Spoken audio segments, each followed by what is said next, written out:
जिस भी जगह जाएगा सोचेगा ये कमरा ऐसे भी तो हो सकता था। अल्लाह ने आपको टीचर बनाया, टीचर में दो चीज़ें होती हैं, पेशेंस, सब्र। जिस रट्टा सिस्टम से हम निकल के आए हैं ना, उसने हमें ऐसा बनाया। और अपने वीकनेस पे काम कर लें ताकि थ्रेट ना रहे। दिस इज कॉल्ड स्वॉट एनालिसिस। कोई माँ परेशान नहीं होती 2 साल तक, 1.5 साल तक, ये बोलता क्यों नहीं है? हमें बच्चे को मैक्सिमम कलरिंग करवानी होगी, and colouring should be in up and down shape. जब तक R&D कंप्लीट नहीं होगा तब तक आप वो टारगेट्स अचीव नहीं कर पाते। आपके स्कूल का ना एक टारगेट ये होना चाहिए कि आप बच्चों को होलिस्टिक एजुकेशन के मॉडल पर ट्रेंड कर सके ना।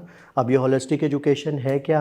होलिस्टिक एजुकेशन का मतलब है कि बच्चा फिज़िकली डेवलप हो, और बच्चा कॉग्निटिव कॉग्निटिव कहते हैं ब्रेन को, है ना, और बच्चा इमोशनली डेवलप हो, बच्चा सोशली डेवलप हो।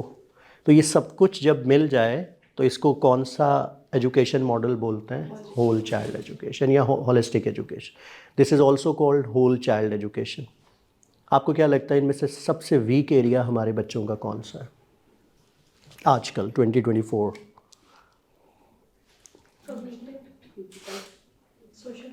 सोशल, इमोशनल, फिज़िकल, मतलब सारे ही वीक हैं, एक ही बचता है कॉग्निटिव। कॉग्निटिव इसलिए वो भी हम ये समझते हैं कि ABC सिखा दो, 1 2 3 सिखा दो, और अलिफ से लेके ये तक सिखा दो, तो पेरेंट्स आर हैप्पी। और उनको ये लगता है कि बच्चे, कॉग्निटिव कहते हैं ब्रेन डेवलपमेंट को। और ब्रेन डेवलपमेंट कैसे होती है? ब्रेन डेवलपमेंट होती है जब आप बच्चे को लैंग्वेज सिखा रहे होते हैं, उसको मैथ सिखा रहे होते हैं, तो ऑटोमेटिकली उसकी जो ब्रेन है वो डेवलप हो रहा होता है। That is called cognitive. अब ये एक अलग बहस है कि हम उसमें भी बच्चों को क्या सिखा रहे हैं। हम बच्चों को सिखा रहे हैं लोअर ऑर्डर थिंकिंग। हमारे बच्चे हायर ऑर्डर थिंकिंग पे नहीं सोच सकते। अब ये एक बड़ा मसला है कि हमें इस पूरे मॉडल को लेके चलना है, होल चाइल्ड एजुकेशन मॉडल को। और उसमें जो सबसे इम्पॉर्टेंट बात है कि प्रॉब्लम कहाँ पर है ना, अब बच्चा 0 to 3 ईयर्स क्या कहलाता है? टॉडलर। अब वहाँ पे मदर की ट्रेनिंग ही नहीं है, उन्हें पता ही नहीं है कि मुझे अपने छोटे बच्चे को कैसे डील करना।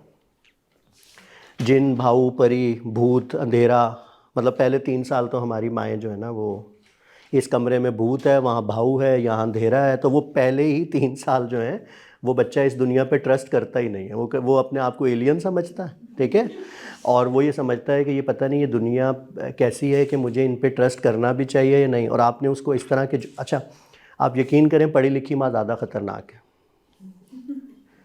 पाकिस्तान के इन्वायरमेंट में जो पढ़े लिखे लोग हैं ना, क्योंकि वो उनके पास हाफ नॉलेज है, ठीक है, उनके पास पूरा नॉलेज नहीं है, और वो फिर लोगों को ये गाइड करते हैं कि तुम्हें नहीं पता, मेरी नंद का बच्चा उस स्कूल जाता है, वहाँ तो वो ऐसे पढ़ाते हैं, तो आप ऐसे क्यों नहीं पढ़ाते। अब वो कंपैरिजन ना, और वो कंपैरिजन किस में होता है? फैमिली के अंदर।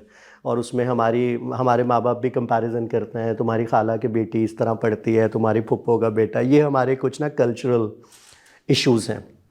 तो पहली बात तो ये कि माएँ ट्रेंड नहीं है। 0 to 3 की भी मदर्स को पूरी ट्रेनिंग होनी चाहिए कि बच्चे को पहले 3 साल में कैसे डील किया जाता।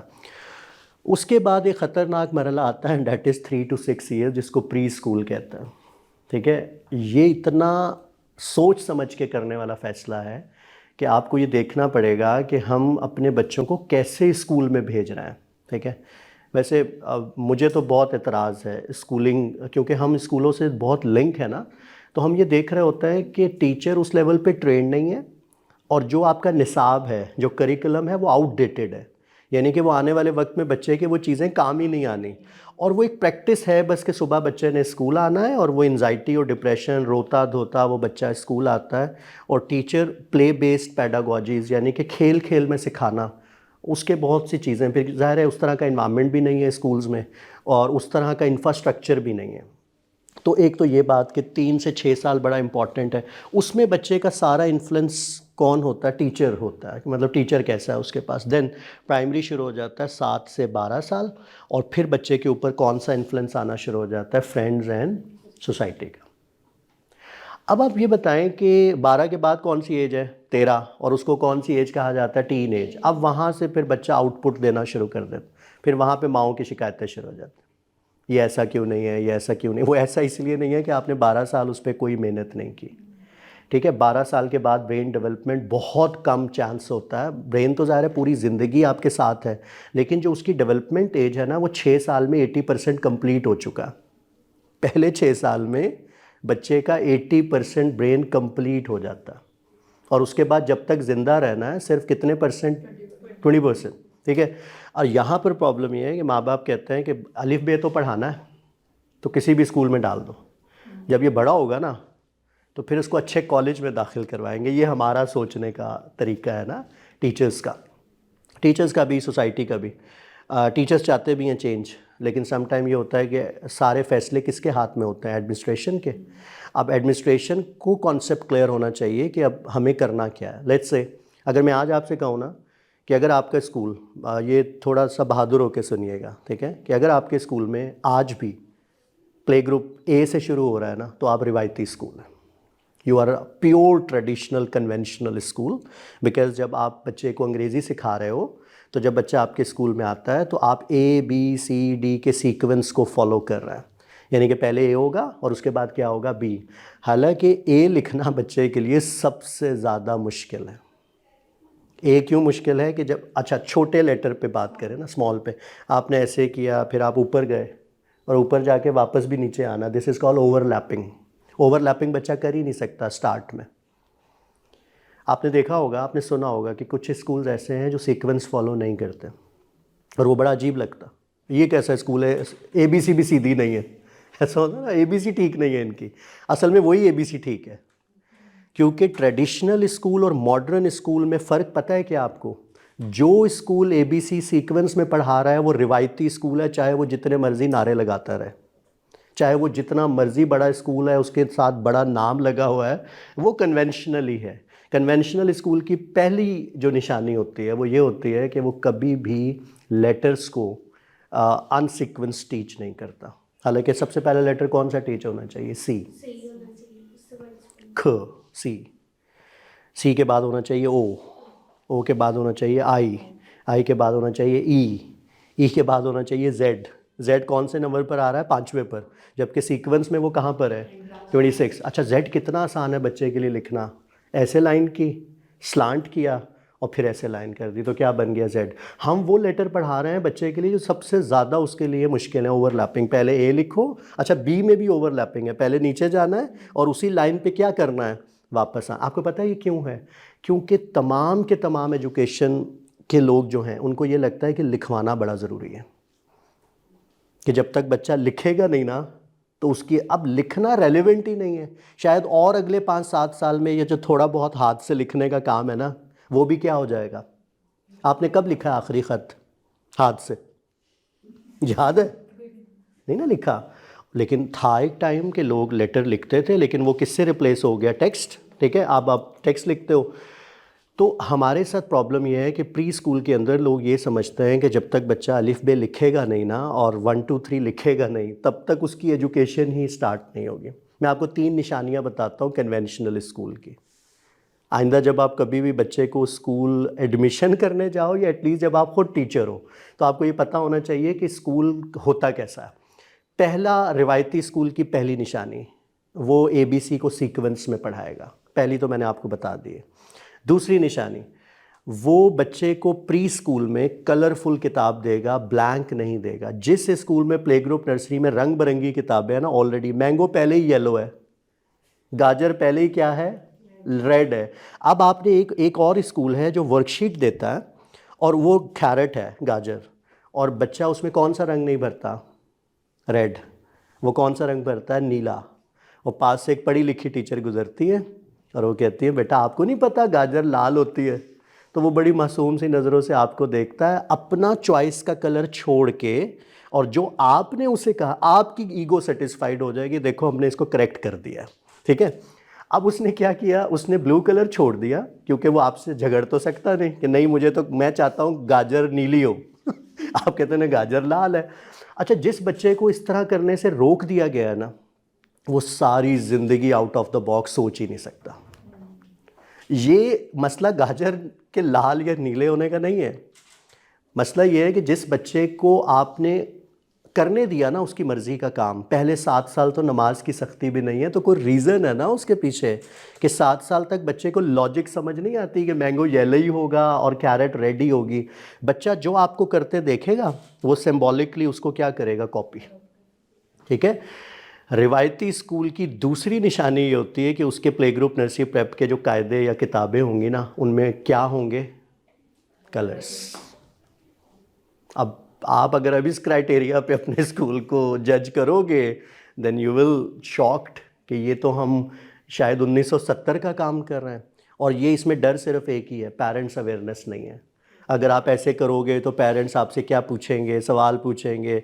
अब सवाल का जवाब आप तभी दोगे ना जब आपका अपना ज़मीर मुतमईन होगा। वैसे दुनिया की कोई माँ ऐसी, दुनिया की कोई भी माँ ऐसी नहीं है जो अपने बच्चे के लिए गलत चीज़ ले।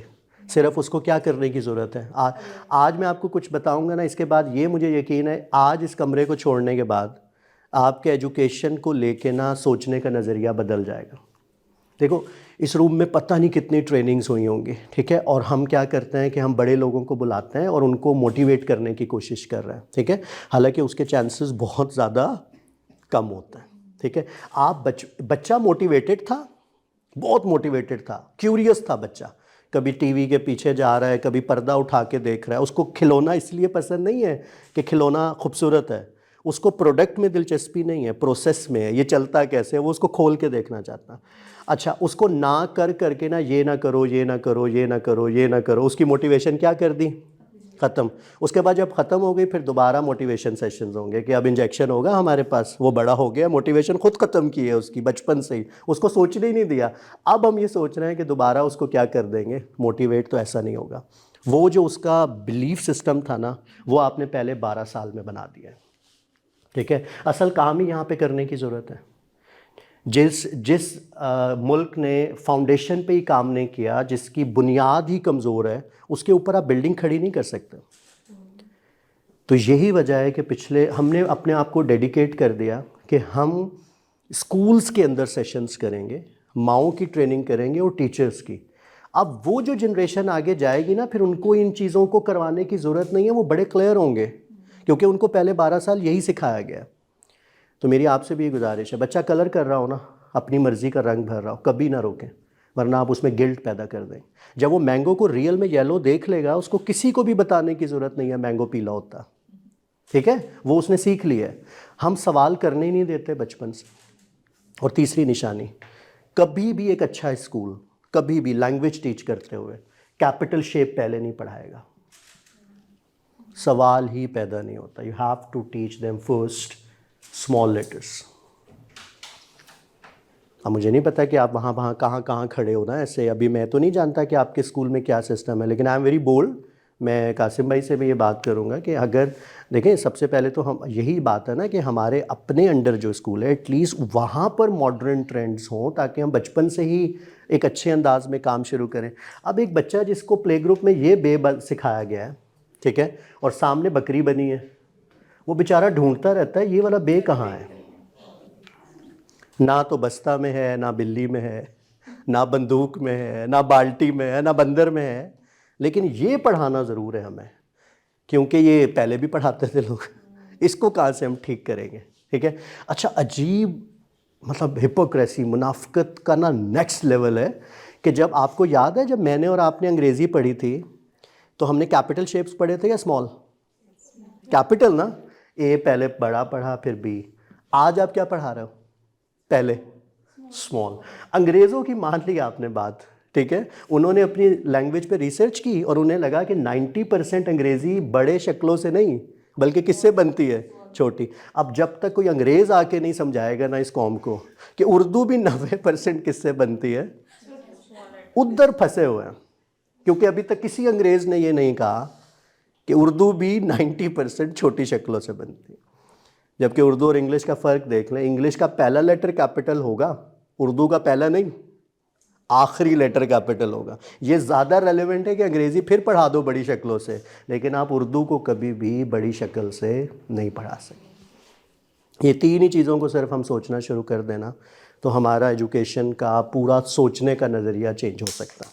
ठीक है, तो आपने भी कोशिश यही करनी है कि आप अपने स्कूल में इसी तरह से ही टीच करें। और ये कॉन्सेप्ट, अच्छा वाई एजुकेशनल स्टैंडर्ड्स कहते हैं क्या है ना, almost 80% of child personality is developed by the age of 6 और 7 ईयर्स। बच्चा 6 या 7 ईयर्स, आप सोच रहे होंगे जो 6-7 के टीचर्स हैं उनको इसमें से क्या चीज़ आपको निकालनी है ना। देखें, एजुकेशन में जब आप एक स्कूल में होते हो ना, आपको सिंक होना चाहिए, आपको एक पेज पे होना चाहिए। आपको पता हो कि प्री स्कूल हमारा कैसा है, प्राइमरी कैसा है, और फिर 6, 7, 8 हमारा किस तरह से चलता है। तो ये 6 to 7 ईयर्स में बच्चा जो है वो 80% पर्सनालिटी को डेवलप कर लेता है। इसीलिए इसको 680 प्रिंसिपल कहा जाता है। 80% of human personality is developed by the, ये स्कूल वाले प्रिंसिपल नहीं है, ये असूल वाला प्रिंसिपल है, ठीक है। और एजुकेशन का क्या असूल है कि बच्चा 80% पहले कितने साल में सीख जाता है, 6 ईयर्स, ठीक है। अब इन 6 ईयर्स की जब हम बात करें तो कुछ एजुकेशनल स्टैंडर्ड बनाने पड़ेंगे स्कूल को। एक अच्छा प्री स्कूल वो होगा जिसमें ये 5 चीज़ें बच्चों को सिखाई जाएं। VCMFL, ये आज एक कोड वर्ड है, इसको बस आपने ना डी कोड करना है। अच्छा, एजुकेशनल रिसर्च की जब बात होगी तो हार्वर्ड यूनिवर्सिटी, जहाँ दुनिया में सबसे ज़्यादा रिसर्च होती है, इस वक्त दुनिया में जो सबसे बड़ा रिसर्च इंस्टीट्यूट है ना, वो हार्वर्ड यूनिवर्सिटी है। हार्वर्ड यूनिवर्सिटी कहाँ पर है, मैसाचुसेट्स एक स्टेट है अमेरिका की, और वहाँ पर बॉस्टन सिटी के अंदर ये यूनिवर्सिटी मौजूद है। अच्छा, उनके एजुकेशनल थिंक टैंक्स, हमारे यहाँ तो खैर एजुकेशनल थिंक टैंक्स नहीं होते। एजुकेशनल थिंक टैंक्स वो होते हैं जो आज का नहीं सोचते, बल्कि वो ये सोचते हैं कि आज से 10 साल के बाद दुनिया कैसी होगी और आज हमें बच्चों को किस तरह की एजुकेशन देने की ज़रूरत है जो 10 साल के बाद उनके काम आए। This is called an educational think tank, जो futuristic. My name is Faheem Naqvi, और मेरे साथ जो टैग है ना वो ट्रेनर का नहीं है, मुझे ये वर्ड नहीं पसंद पर्सनली, ठीक है। मैं कहता हूँ कि आप एजुकेशन फ्यूचरिस्ट बन जाओ, आप कम से कम लोगों को ये बता दो कि आने वाले वक्त में दुनिया ऐसी होगी, तो आज से बच्चे को वैसा तैयार करना शुरू करना। That is called education futurist terminology, ठीक है। अब ये VCMFL है क्या, बड़ा आसान है ये। जब तक ये 5 चीज़ें बच्चों के पास नहीं हों, values, creativity, mathematical thinking, physical fitness, और L का मतलब है लैंग्वेज, बस ये 5 चीज़ें हमारे लिए बहुत ज़रूरी हैं कि हम अपने बच्चों को इन 5 चीज़ों से लिंक कर दें। V स्टैंड्स फॉर वैल्यूज़, और वैल्यूज़ कैसे आती हैं, कहानियों से। आप कभी भी नहीं सिखा सकते वैल्यूज़, सिर्फ एक चीज़ से सिखा सकते हैं, और वो क्या है, कहानी, स्टोरी टेलिंग। अच्छा, सेकंड क्या है जी, क्रिएटिविटी। क्रिएटिविटी कभी भी नहीं आ सकती जब मैंगो पीला ही होगा और गाजर लाल ही होगी। ये भी तब आएगी जब बच्चा अपनी मर्ज़ी के बहुत से रंग खुद से करेगा। उसके बाद आ जाए मैथमेटिकल थिंकिंग। तो ये वो कॉम है जो इस फ़ोन को ना कौन सी शेप बताती है, बताएं, रेक्टेंगल, ठीक है। अंडा हमारी पूरी कॉम के लिए ओवल है, और फ़ख्र से बताते हैं, हालांकि अंडा ओवल नहीं है, अंडा वाइड है, ओवल तस्वीर होती है और अंडा आप सुबह रोज़ तोड़ते हो, ठीक है। अब ये एक बहुत बड़ा फ़र्क है मैथ्स की थिंकिंग का, ठीक है। जो सैंडविच है या पिज़्ज़ा का जो स्लाइस है वो क्या है, ट्रायंगल, वो पिरामिड है, उसको हाथ में लेते हो आप, ठीक है, ट्रायंगल तस्वीर होती है। लेकिन मसला ये है कि प्ले ग्रुप नर्सरी में ये किताब मिली थी ऐसी, जिसमें एक सर्कल था जिसमें एक ट्रायंगल था, जिसमें एक रेक्टेंगल था, और एक क्या था, स्क्वायर, ठीक है। तो ये मेहरबानी है अंग्रेज़ों की कि उन्होंने वो फ्रिज का जो ऊपर वाला सेक्शन है ना, उसमें कुछ बर्फ़ होती है, उसको हम क्या बोलते हैं, आइस क्यूब। अगर ये पाकिस्तानियों के पास होता तो आइस स्क्वायर होते, ठीक है। वाई दैट इज़ क्यूब, हाँ। सो क्यूब, बेसिकली क्यूब एक ऐसा फॉर्मेट, एक ऐसी, जैसे वो बॉक्स होता है ना गिफ्ट का, तो वो क्या है, क्यूब। लेकिन आप उसको हाथ लगा के क्या कर सकते हैं, टच कर सकते हैं ना। अगर उसको मैं ड्रॉ करूं तस्वीर को, तो वो क्या बनाएगा, स्क्वायर, ठीक है।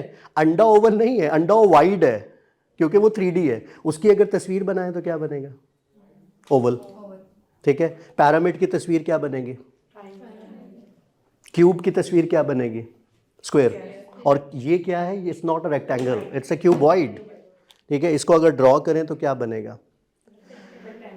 आपके भी स्कूल में जो मैथ की किताब है, मैंने देखी नहीं है, but I am sure, because 99% schools in Pakistan जैसे अंग्रेज़ी उर्दू गलत पढ़ा रहे हैं ना, बिल्कुल ऐसे ही मैथ्स की जो टीचिंग है, उन्हें लगता है बस 1 से 30 तक काउंटिंग सिखा दो, दैट इज़ इनफ। ठीक है, शेप्स पढ़ाओ तो पहले कौन सी पढ़ाओ, फ्लैट शेप्स, सॉलिड नहीं, फ्लैट शेप्स।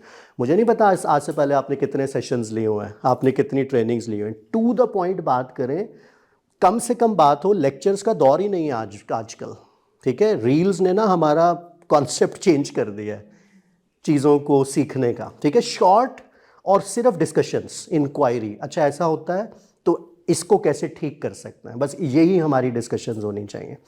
तो देखें इसीलिए लिखा हुआ है मैथमेटिकल थिंकिंग, ये नहीं लिखा हुआ मैथमेटिकल लर्निंग, ठीक है। आपने एक और मैं आपको इसकी एक मिसाल दे देता हूँ। हमारे यहाँ 2 स्केल यूज़ होते हैं, फुट्टे, एक बड़ा फुट्टा और एक छोटा फुट्टा। अच्छा जो बड़ा स्केल है उसमें कितने इंचेस होते हैं, 12, और छोटे स्केल में 6, पता है ना। अच्छा बड़े स्केल में कितने इंच है, 12, और छोटे में कितना है, 6। बड़े स्केल में सेंटीमीटर कितने हैं, किसने बताया, और छोटे में, वेरी गुड। अच्छा बड़े स्केल में मिलीमीटर्स कितना है, आपने 30 तक बता दिया। आई एम वेरी हैप्पी, क्योंकि मैक्सिमम लोग ये भी नहीं जवाब दे पाते, क्योंकि वो 12 तो बड़ा बड़ा लिखा है ना, सबको याद हो गया, लेकिन वो सेंटीमीटर किसी को पता ही नहीं है कि वो है कितना। हमारे यहाँ बड़ा फुट्टा बड़ी लाइन लगाता है, हमारे यहाँ फुट्टे का यही काम है बस। जो हमारा स्केल है ना, तो जिस दिन हमें बड़ी लाइन चाहिए तो बड़ा फुट्टा, और जिस दिन हमें छोटी चाहिए छोटा स्केल, ठीक है। आज तक कभी किसी टीचर ने नहीं कहा कि बेटा कुछ चीज़ें लेकर आओ, स्केल के साथ रखो और मुझे बताओ कि ये कितना सेंटीमीटर है। अगर ये इससे गुजरा होता ना, तो आज पाकिस्तान में हर किसी को ये पता होता कि एक स्केल में 30 सेंटीमीटर्स और एक स्केल में वो जो छोटी छोटी छोटी छोटी लाइन्स होती है ना। गुड गुड गुड, पहुँच गए आप 300। इसका मतलब है कि 1 सेंटीमीटर में कितने मिलीमीटर्स होंगे, वेरी गुड। अब ये ज़रा सवाल पूछ के देखिएगा बड़े बड़े मैथमेटिशियन से, ठीक है। अंडा ओवल है, अंडे की शेप क्या है, ओवल। अब ये क्यों हुआ, क्योंकि हमने जो टीचिंग शुरू की ना मैथ्स की, उसमें हमें कॉन्क्रीट चीज़ पहले पढ़ानी चाहिए थी। कॉन्क्रीट वो होता है जिसको आप हाथ लगा के, अंडे को आप हाथ लगा सकते हैं, ओवल को आप हाथ नहीं लगा सकते। अच्छा बॉटल की शेप क्या होगी, सिलेंडर। अगर मैं सिलेंडर को ड्रॉ करूँगा तो नीचे क्या होगा, सर्कल। आप ग्लास को ऐसे रखें, ठीक है, और उसके गिर्द ऐसे लाइन लगाएं और उसको हटाएं तो नीचे क्या होगा। इसका मतलब है सर्कल खुद कुछ भी नहीं है, ये किसका इंप्रेशन है। तो पहले क्या पढ़ाना था, इंप्रेशन या। आज आपने मैथ की किताबें देखनी है जाके आप, ठीक है, तो वहाँ पे फिर आपको यही शौक मिलेगा कि सर्कल, ट्रायंगल, रेक्टेंगल, और उसके बाद हम हाथ में समोसा उठा के ना उसको भी कहेंगे कि ये ट्रायंगल है, हालांकि वो हमारे हाथ में है, ठीक है, उसको हम तोड़ रहे हैं हाथ से। ये फ़र्क है ना 3D और 2D शेप्स का, ठीक है। ये वो वजह है जिसकी वजह से मैंने अपने बच्चों को स्कूल नहीं भेजा, दे आर होम स्कूल, ठीक है। बड़ा डर लगता है, मतलब डर इसलिए लगता है कि ढूंढ लिया आपने बहुत अच्छा स्कूल, लेट्स से आपने बहुत अच्छा स्कूल ढूंढ लिया, वहाँ पे जो करिकुलम है ना, निसाब। अच्छा मैं स्कूलों के हम बिल्कुल लगे, हमारा तो काम ही स्कूलों के साथ है, उनके बगैर तो हम आगे बढ़ ही नहीं सकते। लेकिन आपको ये बताने का मकसद ये है कि अगर बहुत अच्छा स्कूल मिल भी जाए ना, जहाँ पर लोग बड़े समझदार हैं और उन्होंने जो सिलेबस है उसको फाइनल करते हुए बड़ा सोच समझ का इजहार किया, ट्रेनिंग्स उन्होंने करवा दी टीचर्स को, लेकिन बाद में जाके एक मसला और है कि बच्चा इमोशनली डैमेज होता है, ठीक है। कैसे डैमेज होता है एक बच्चा इमोशनली, हर किसी की ना अपनी स्पीड है काम करने की, ठीक है। इंडिविजुअल नीड हर किसी की डिफरेंट है, हम एक क्राइटेरिया के ऊपर उसको नहीं जज कर। वो एक बड़ा सोशल मीडिया पे एक तस्वीर बड़ी मशहूर हुई थी कि एक मॉन्की है और एक फ़िश है और उनको कहा जा रहा है कि आपने दरख्त पे चढ़ना, ठीक है। दोनों को एक ही ट्रेनिंग, तो ज़ाहिर है जिसका काम है, जिसके अंदर वो स्ट्रेंथ है वही करेगा ना। तो अल्लाह ने इंसान को भी एक दूसरे से क्या बनाया, डिफरेंट बनाया। हो सकता है आप में से किसी को मैथ्स पसंद हो, दूसरे को अंग्रेज़ी पसंद हो, तीसरे को उर्दू पसंद हो, कोई बोल बहुत अच्छा सकता है, लेकिन कोई ऐसा है जो बोलना नहीं चाहता। इसका ये मतलब नहीं है वो नालायक है, वो सेल्फ स्मार्ट है, वो इंट्रोवर्ट है, और वो उसके जो आइडियाज़ हैं वो उसके दिमाग तक ज़्यादा रहता है, ठीक है। जो एक्सट्रोवर्ट लोग हैं उनके आइडियाज़ बोल के वो उसका क्या कर देते हैं। तो इसका ये हरगिज़ मतलब नहीं है कि वो नालायक है, ठीक है। अब यही कॉन्सेप्ट है कि मैं अगर आपसे कहूँ कि आपने एक असाइनमेंट दी, सारे बच्चे बैठे हैं और कुछ बच्चे उसको पहले कर लेंगे, ठीक है, और जैसे ही वो पहले कर लेगा ना तो एक बच्चा बोलेगा teacher I have done it, और वो फिर बड़ी हकारत से बाकियों को देखेगा कि देखो आई हैव डन इट, ठीक है। उसमें वो अपने आप को फील कर रहा है कि आई एम सुपीरियर, तुमसे नहीं होता। और वो जो कोशिश कर रहा था ना एक, तो वो सोच रहा है कि ये मुझसे क्यों नहीं होता, उसकी मोटिवेशन वहीं ख़त्म है, शायद वो पेन छोड़ भी देगा। अब आप बताएं कितने स्कूल्स ने ये कॉन्सेप्ट ख़त्म किया है, स्कूल में होना ही नहीं चाहिए ये जुमला teacher I have done it, लेकिन आपको 90% स्कूल्स ऐसे मिलेंगे जहाँ पर ये चीज़ मौजूद है, लोग इसको करते हैं। तो वो जो हमने शुरू में बात की थी ना कि ये जो चीज़ है बड़ी इम्पॉर्टेंट, आज के दौर में अच्छा स्कूल वही है जो बच्चे को इमोशनली, जज्बाती तौर पे मजबूत करे, जिस्मानी तौर पे मजबूत करे, माशरती social intelligence, how to interact with others, ठीक है। और उसके बाद कॉग्निटिव क्या है उसका दिमाग, और दिमाग में भी ये नहीं कि आप सर्कल ट्रायंगल पढ़ाते रहें, सर्कल ट्रायंगल पढ़ाना है लेकिन उससे पहले क्या पढ़ानी पड़ेंगी, सॉलिड शेप्स। काउंटिंग सिर्फ 1 से 10 तक है, 11 सिखाना भी नहीं चाहिए प्ले ग्रुप में, लेकिन यहाँ पे भी लड़ाई है अच्छी खासी पर, क्योंकि पेरेंट्स आ जाएंगे कि ये कैसा स्कूल है, पूरे साल में सिर्फ 10 नंबर्स, क्योंकि इस कॉम को ये लगता है कि जिसको काउंटिंग ज़्यादा आती है ना तो उसको मैथ बहुत अच्छा आता। अच्छा, जो बच्चा काउंटिंग लिख रहा है ना 1 से 30, किसी दिन उसके सामने बास्केट रखें, उसमें बॉटल कैप्स डाल दें या बैंगल्स डाल दें, और उस बच्चे से कहें कि can you pick up 9 bangles, pick up, नहीं उठा पाएगा। उसको लिखना आता है 30 तक, लेकिन उसको उसकी क्या नहीं पता, वैल्यूज़ नहीं पता। तो मैं पेरेंट सेशंस करवाता हूँ, तो मुझे एक दिन एक मदर मिली, उन्होंने सारी ट्रेनिंग लेने के बाद ना वो खड़ी हुई, बड़ा मेन कंसर्न था उनका, और वो ये था कि सर इस स्कूल में सिर्फ 1 से 9 तक काउंटिंग कराई जाती है प्ले ग्रुप में, ठीक है, मेरी फ़लाँ का बच्चा फ़लाँ स्कूल में है, एंड आई नो कि वो मेरे बच्चे से ज़्यादा जीनियस नहीं है। सर वो बच्चा ना 20 तक लिख रहा है और बड़ी एम्बैरेसमेंट होती है कि मेरा बच्चा हाँ 9 तक लिख रहा है और उनका बच्चा कहाँ तक लिख रहा है, 20। तो मैंने कहा कोई मसला नहीं, उस बच्चे को बुलाया, उससे कहा 9 लिखो बेटा, 9 लिख दिया। मैंने कहा एक बार और 9 लिखो। अच्छा, उनका बच्चा कहाँ तक लिख रहा है, आपका बच्चा तो 99। अच्छा, अभी भी तसल्ली नहीं हो रही, एक बार 9 और लिखवा लें। अब कितना हो गया, और अभी भी नहीं रुकना तो एक 9 और लिखवा लें, 9999। काउंटिंग तो है ही 1 से 9, उसके बाद तो सेट्स है ना, 10 and 1 makes 11, 10 and 2 makes 12, 10 and 3 makes 13, लेकिन हमने ये कॉन्सेप्ट दिया ही नहीं है। तो हमारा एजुकेशन सिस्टम लिटरली वो वेंटिलेटर पर है, ठीक है। अब 2 ही हल हैं, या तो वेंटिलेटर से उतारने के लिए आपको बड़ा ऑपरेशन करना पड़ेगा, और उसके लिए फिर डिसाइसिव लोग जो है ना, डिसाइसिव, जो अच्छा सुन के समझ के उसको फ़ौरन क्या कर देता है, इम्प्लीमेंट, ठीक है। इम्प्लीमेंट का मतलब ये होता है कि आपने एक चीज़ सीखी, आपको समझ आई, तो आपके अंदर ये चीज़ है कि आपने उसको क्या कर दिया, अप्लाई कर दिया। This is called decisive approach. हम ये जो अगर मगर तगर नगर है ना, अगर ऐसे मगर ऐसे, तो उसका फिर बेड़ा गर्क है, फिर वो आप चीज़ ठीक नहीं कर सकते। तो इन सेशंस का मकसद ये होना चाहिए कि आपके अंदर कोई चेंज आए ना, आप एजुकेशन को डिफरेंट सिनेरियो में सोचना शुरू करें।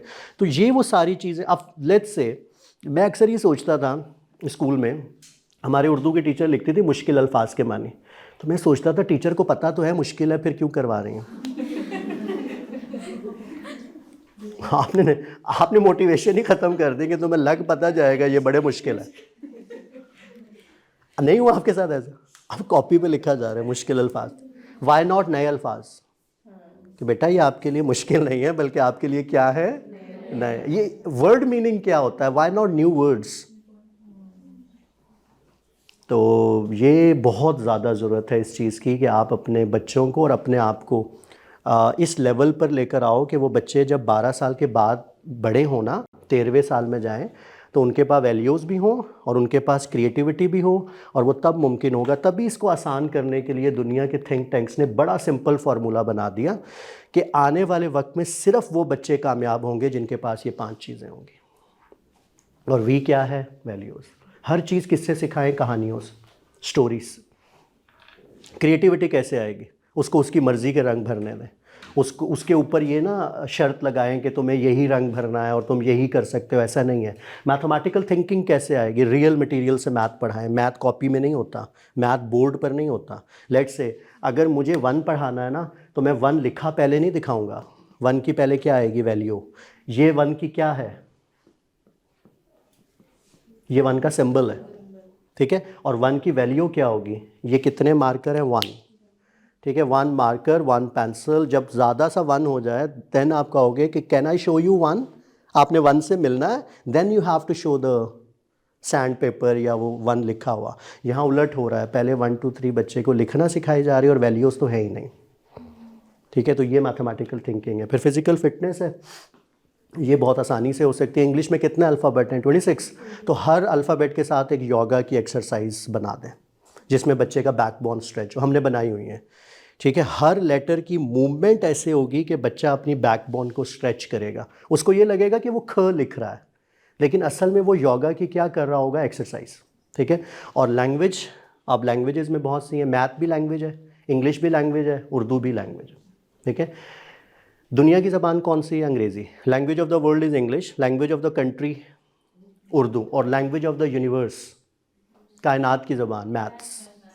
तो अल्लाह ताला ने जब दरख्त का तना बनाया था ना, लॉग, वहाँ से आइडिया हुआ कि सिलेंडर शेप बनेगी, और वो आपका डस्टबिन, आपका सारी चीज़ें, मग, ग्लास, वो किस शेप से इंस्पिरेशन है, उस लॉग से, ठीक है। हर चीज़ को अल्लाह ने किस में बनाया, पहाड़ को जब बनाया ना, तो वो हमारा तो पहाड़ भी ट्रायंगल है, मज़े की बात, मतलब इतनी सॉलिड चीज़, इतनी बड़ी चीज़ है, but that is a triangle for us, क्योंकि हमें प्ले ग्रुप में टीचर ने बताया था और किताब ने कि ये शेप्स क्या होती हैं, ये वही शेप्स होते हैं जो आपको रियल मिलते हैं। अच्छा, 2D शेप्स, 2 डायमेंशन, लेंथ और विड्थ, पहले नहीं पढ़ानी है आपने, बल्कि पहले कौन सी पढ़ानी है, 3D। इसका मतलब है कि 2D शेप्स तो कुछ भी नहीं होते। 2D शेप्स किसका इंप्रेशन होती हैं, हाँ। एक बॉल है, गेंद, उसकी शेप क्या है, सर्कल तो अब होगी नहीं ना, वो तो आप कॉन्सेप्ट ही क्लियर कर लें। बॉल को आप टच कर रहे हैं, सफ़ेयर।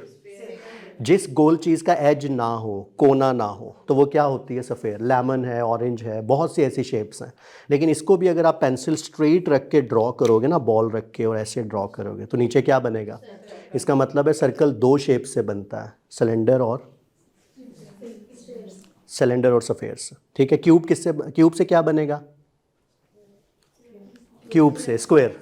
क्यूब वाइड से क्या बनेगा, रेक्टेंगल, ठीक है। तो ये फिजिकल फिटनेस के लिए योगा की एक्सरसाइजेज। लैंग्वेजेस के लिए किसी को भी ये गलत फहमी नहीं होनी चाहिए कि आज के बच्चे को बे से बकरी, पे से पंखे से पढ़ा सकता है। आपको इस मेथड को छोड़ना पड़ेगा, और आपको किस मेथड पे आना पड़ेगा, जिससे हमने कुरान का नूरानी कायदा पढ़ा था, हमने बे नहीं पढ़ा था। जिसको ज़रा सी भी गलत फहमी है ना कि फोनिक्स अच्छा मेथड नहीं है, वही ठीक था, बे से बकरी, पे से पंखा, तो उनको ये सोचना चाहिए कि हमने जो, क्योंकि ज़बान, उर्दू ज़बान में ज़्यादा वर्ड्स किसके हैं, अरबिक के, ठीक है। अरबी को पढ़ाने का सबसे आसान तरीका है कि आप उसको किससे पढ़ाते हो, आवाज़ों से, ठीक है। अब लेट्स से मैं आपसे कहता हूँ कि माय नेम इज़ फ़हीम, आपको मेरा नाम ना पता होता या आपका नाम मुझे नहीं पता, इससे कोई फ़र्क नहीं पड़ेगा, क्योंकि हम कम्युनिकेट नाम से नहीं कर रहे हैं, किससे कर रहे हैं, आवाज़। आपको मेरी आवाज़ आ रही है और मुझे आपकी आवाज़ आ रही है। इसका मतलब है कि जब आप कम्युनिकेट करते हो ना, तो वह नेम नहीं बल्कि किसका इस्तेमाल होता है, आवाज़ का। अच्छा, हर वो लेटर, चाहे वो अंग्रेज़ी का बे, सॉरी उर्दू का बे या इंग्लिश का बी हो, उसका एक नाम है, एक उसकी शक्ल है और एक उसकी आवाज़ है। इसका नाम क्या है, बी नाम है, और शक्ल कैसी है, 2 होती हैं, एक छोटी और एक बड़ी। इसकी आवाज़ क्या है, ब। इसका नाम क्या है, बे। इसकी आवाज़ क्या है, और इसकी शक्ल ये है। तो मुझे ये बताएं कि पहले नाम पढ़ाना था या आवाज़, फोनिक्स इसलिए ज़रूरी है। कभी भी बच्चा स्कूल जाए ना, कोई भी स्कूल एडमिशन करवाने जाए, सबसे पहले 3 चीज़ें जाके देख लें वहाँ पे।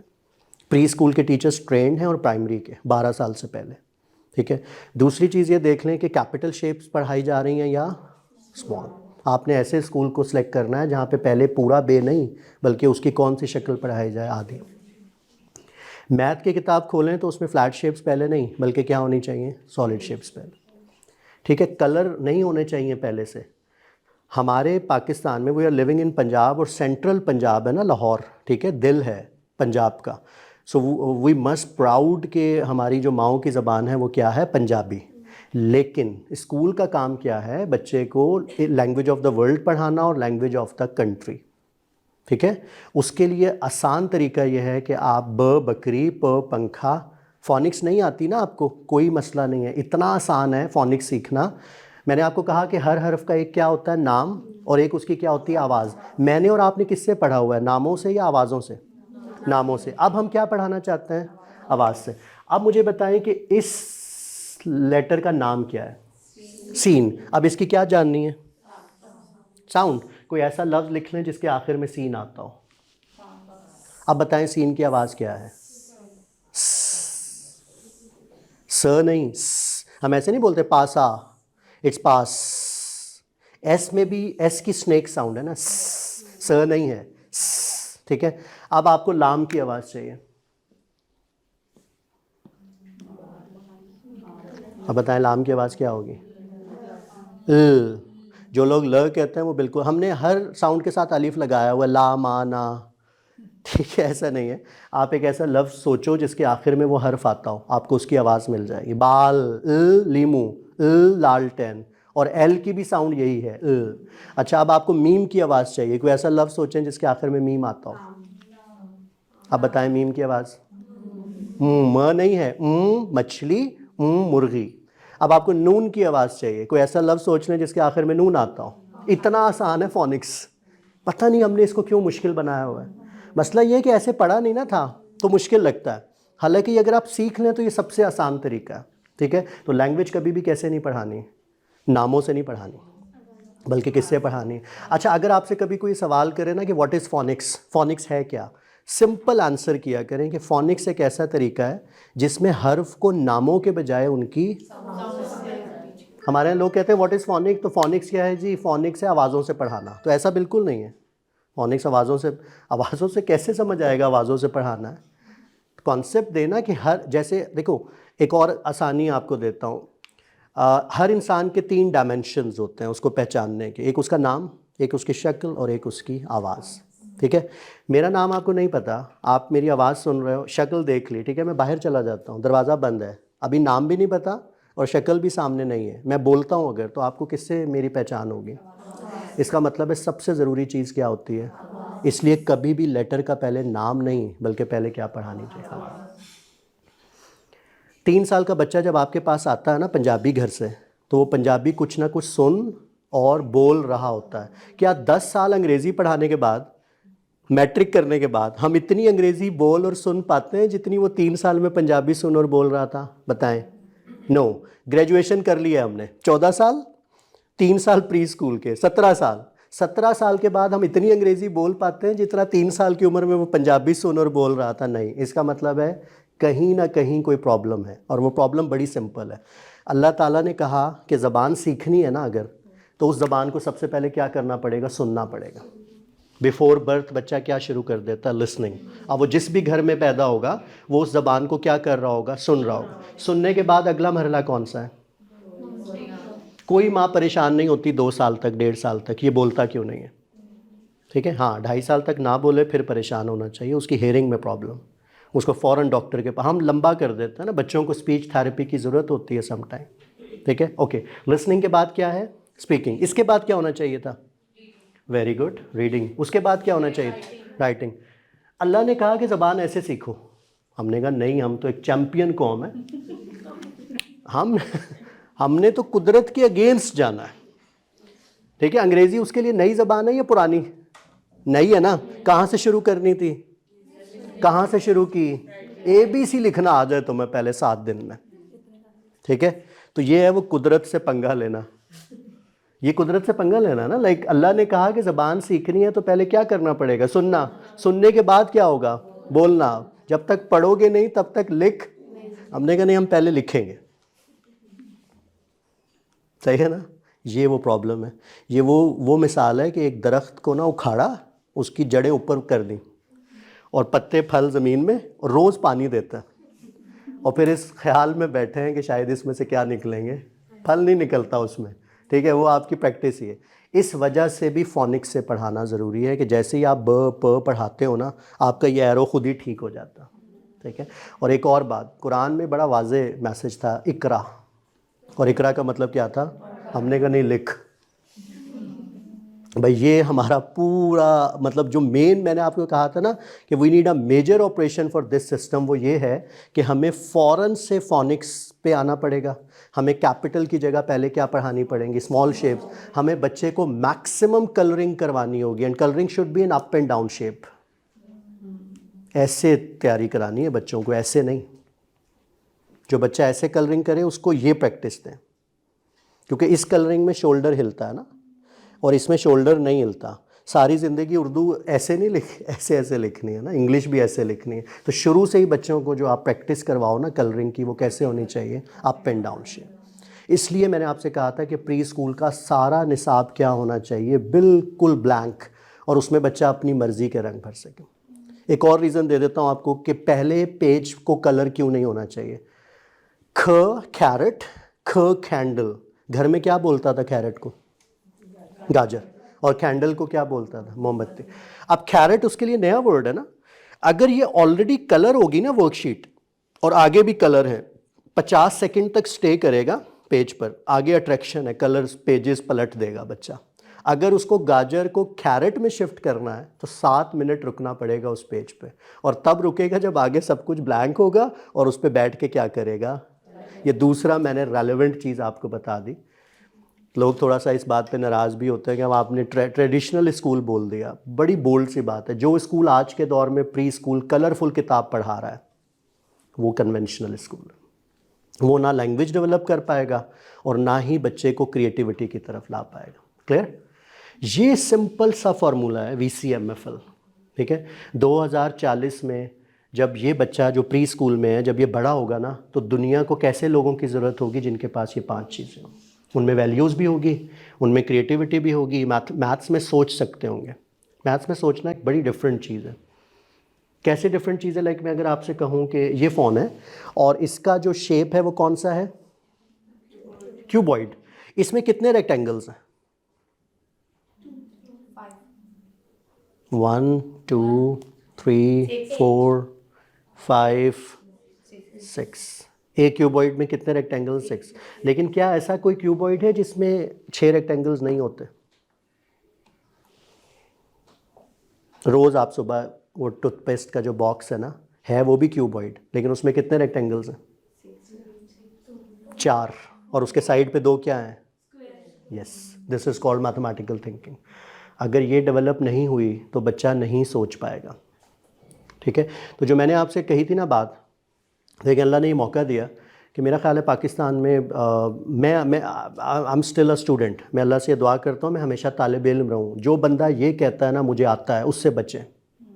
जिसको आता है ना वो कभी ये कह ही नहीं सकता कि मुझे आता है, ठीक है। विजडम में और नॉलेज में फ़र्क होता है।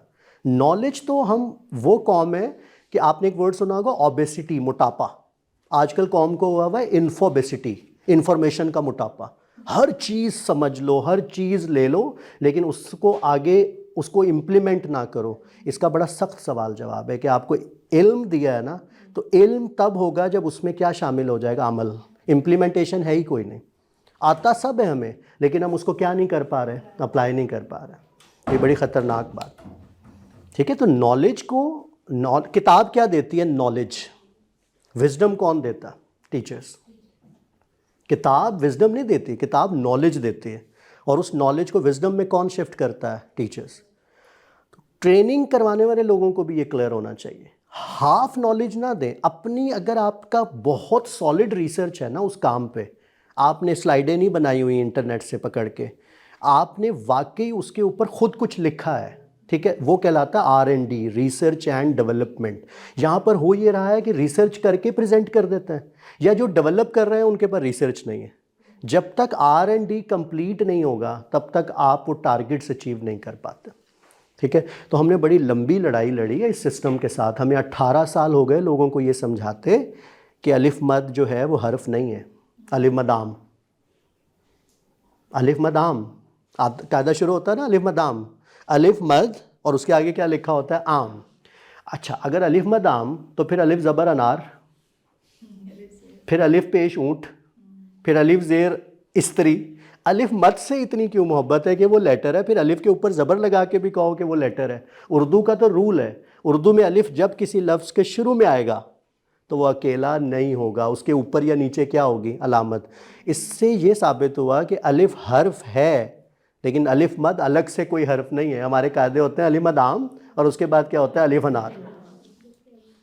ठीक है, तो ये इस तरह से नहीं है, आपको इन चीज़ों को समझना पड़ेगा। लेकिन बस वो कॉलेज यूनिवर्सिटीज़ लेवल तक भी हमें जो कन्वेंशनल स्कूलिंग है, बस हमारी हायर ऑर्डर थिंकिंग एक्टिव नहीं है, हम लोअर ऑर्डर थिंकिंग पे सोच रहे होता है।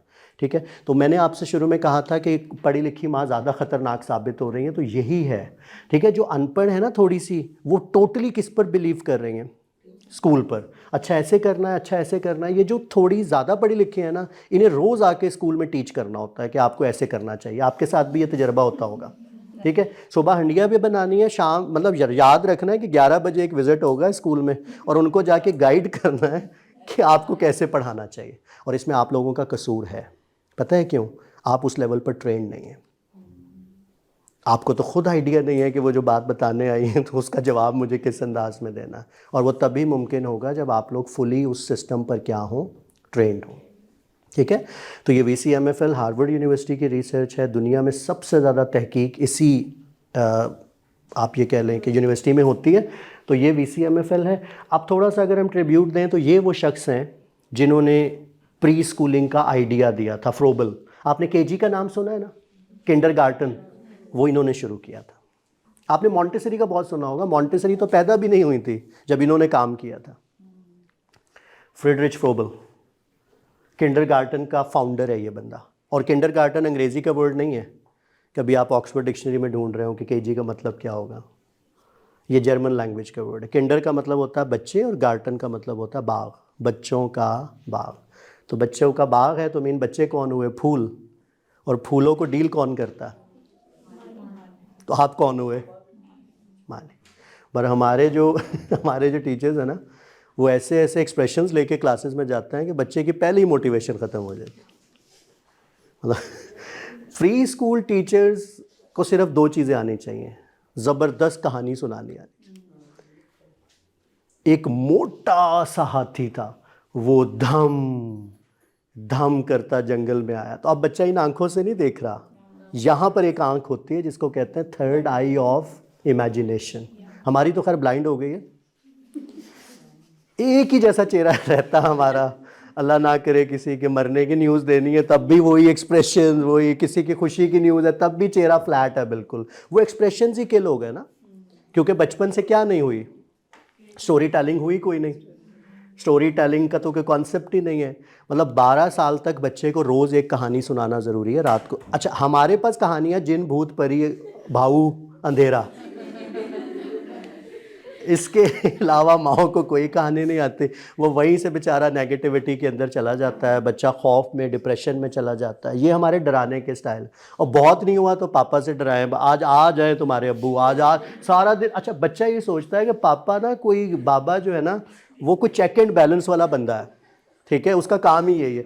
अच्छा बेटा झूठ नहीं बोलना, आज झूठ बोला है ना तुम्हारे बाबा आ जाए मैं उन्हें बताऊंगी। अच्छा बच्चे को ये मैसेज जाता है कि झूठ बोलना बुरी बात नहीं है, बाबा को नहीं पता चलना चाहिए। और वो हो इसलिए रहा है कि आपकी ना उस लेवल पे माओ की भी ट्रेनिंग नहीं हुई। ठीक है, माओ की ट्रेनिंग से मुराद ये है कि उन्हें ये पता हो कि पैदा होने से लेकर 18 महीने तक बच्चा एक स्टेज से गुजरता है जिसको कहते हैं ट्रस्ट वर्सेस मिसट्रस्ट। जितनी ज़्यादा गोद चेंज करेंगे ना, एक्सचेंज करेंगे, बच्चे को इस दुनिया पे क्या आएगा, ट्रस्ट।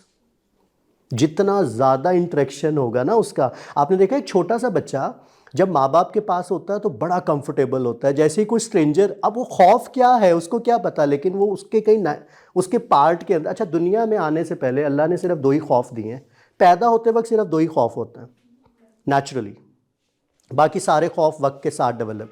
अगर आज आपको कॉकरोच से डर लगता है, लिजर्ड से लगता है, तो ये खौफ बाद में डेवलप हुआ। अगर आपको बिल्ली से डर लगता है, कुछ बिल्ली को प्यार करेंगे, कुछ बिल्ली से बच रहे होंगे। ठीक है, ये इंसानी नेचर है ना। खौफ सिर्फ 2 ही हैं जो पैदा होते ही होते हैं, एक ऊंचाई से नीचे गिरने का खौफ, ये इंसान का नेचुरल एक फियर है। और दूसरा है शाउट, ऊंची आवाज़।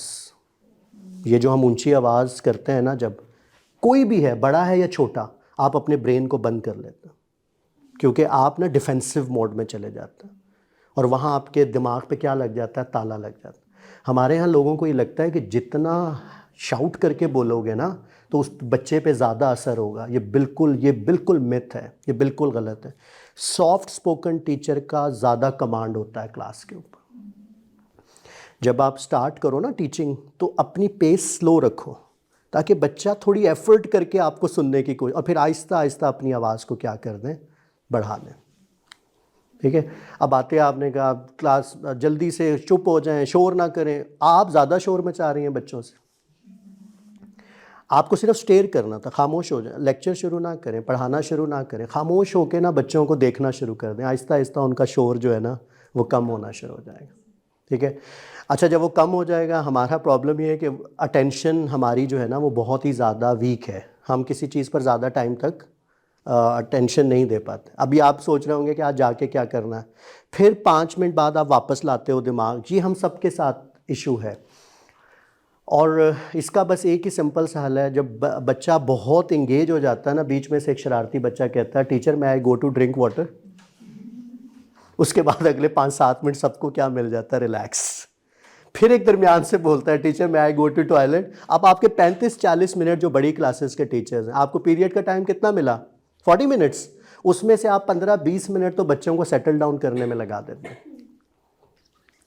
क्या इसका कोई हल है? Hand signs. मुंह से नहीं बोलना है कि I want to go to drink water. School का एक रूल बन जाए कि इस स्कूल में 4 फिंगर्स दिखाने का मतलब ये है कि हमें पानी पीना है। इसको कहते हैं नॉन वर्बल क्यूज़। आप बड़े मोटिवेटेड तरीके से टीच कर रहे हो, दरमियान से एक बच्चे ने ऐसे किया, वो मुंह से नहीं बोला, आपने नोट कर दिया और वो खामोशी से निकल के क्लास से चला जाता। ये है नॉन वर्बल क्यूज़। आप इन 5 उंगलियों का सहारा ले सकते। हर साइन को ना किसी एक काम के साथ लिंक कर दें और उसको क्लासरूम के अंदर चार्ट लगा दें और फिर बच्चों को उस पर 1-2 माह ट्रेंड कर दें। उसके बाद आपके 15 मिनट बचना शुरू हो जाएंगे 1 से 5 के टीचर्स के, क्योंकि बच्चे बड़े होशियार हैं, उन्हें पता है कि कैसे हमें ना टीचर को डाइवर्ट करना। ठीक है, क्लासरूम मैनेजमेंट एक बहुत बड़ी साइंस है। तो ये फ्रोबल है जिन्होंने, आप ये समझ लो कि स्कूलिंग, छोटे बच्चों की स्कूलिंग का आगाज़ किया था। मारिया तो पैदा ही बहुत बाद में हुई थी ना, 1870। अब देखो 1870 कहाँ, 1782। इसका मतलब है मारिया मॉन्टेसरी के मेथड से पहले दुनिया में एक फेमस मेथड मौजूद था और उसका नाम क्या था, किंडरगार्टन। ठीक है, अब ये मारिया मॉन्टेसरी है, ये इटली से थी, ये जर्मनी से थे, और इन्होंने ये सारा ये कॉन्सेप्ट दिया कि बच्चों को। अब देखें ये मारिया मॉन्टेसरी की कोटेशन है, the child seeks for independence by mean of work. Independent body independent mind. हाथ पकड़ के लिख नहीं सकते आप उसको, उसकी मर्ज़ी के रंग भरने से नहीं रोक सकते। 7 साल तक तो बिल्कुल भी नहीं कर सकते। अब तो रिसर्च कह रही है कि 90% बच्चे का ब्रेन पहले 5 साल में, मैंने तो आपको 680 कहा था ना, ये 95 है, 90 and 5 कि बच्चा इतनी तेज़ी से अपना ब्रेन डेवलप करता है।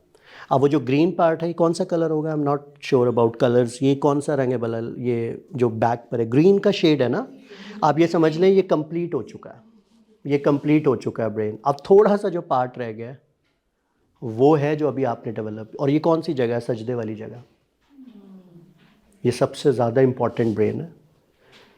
ठीक है, नमाज में सबसे पसंदीदा अमल क्या है, सजदा, क्योंकि आप अपने दिमाग का सबसे अहम पार्ट कहाँ रख देते हैं, ज़मीन पे।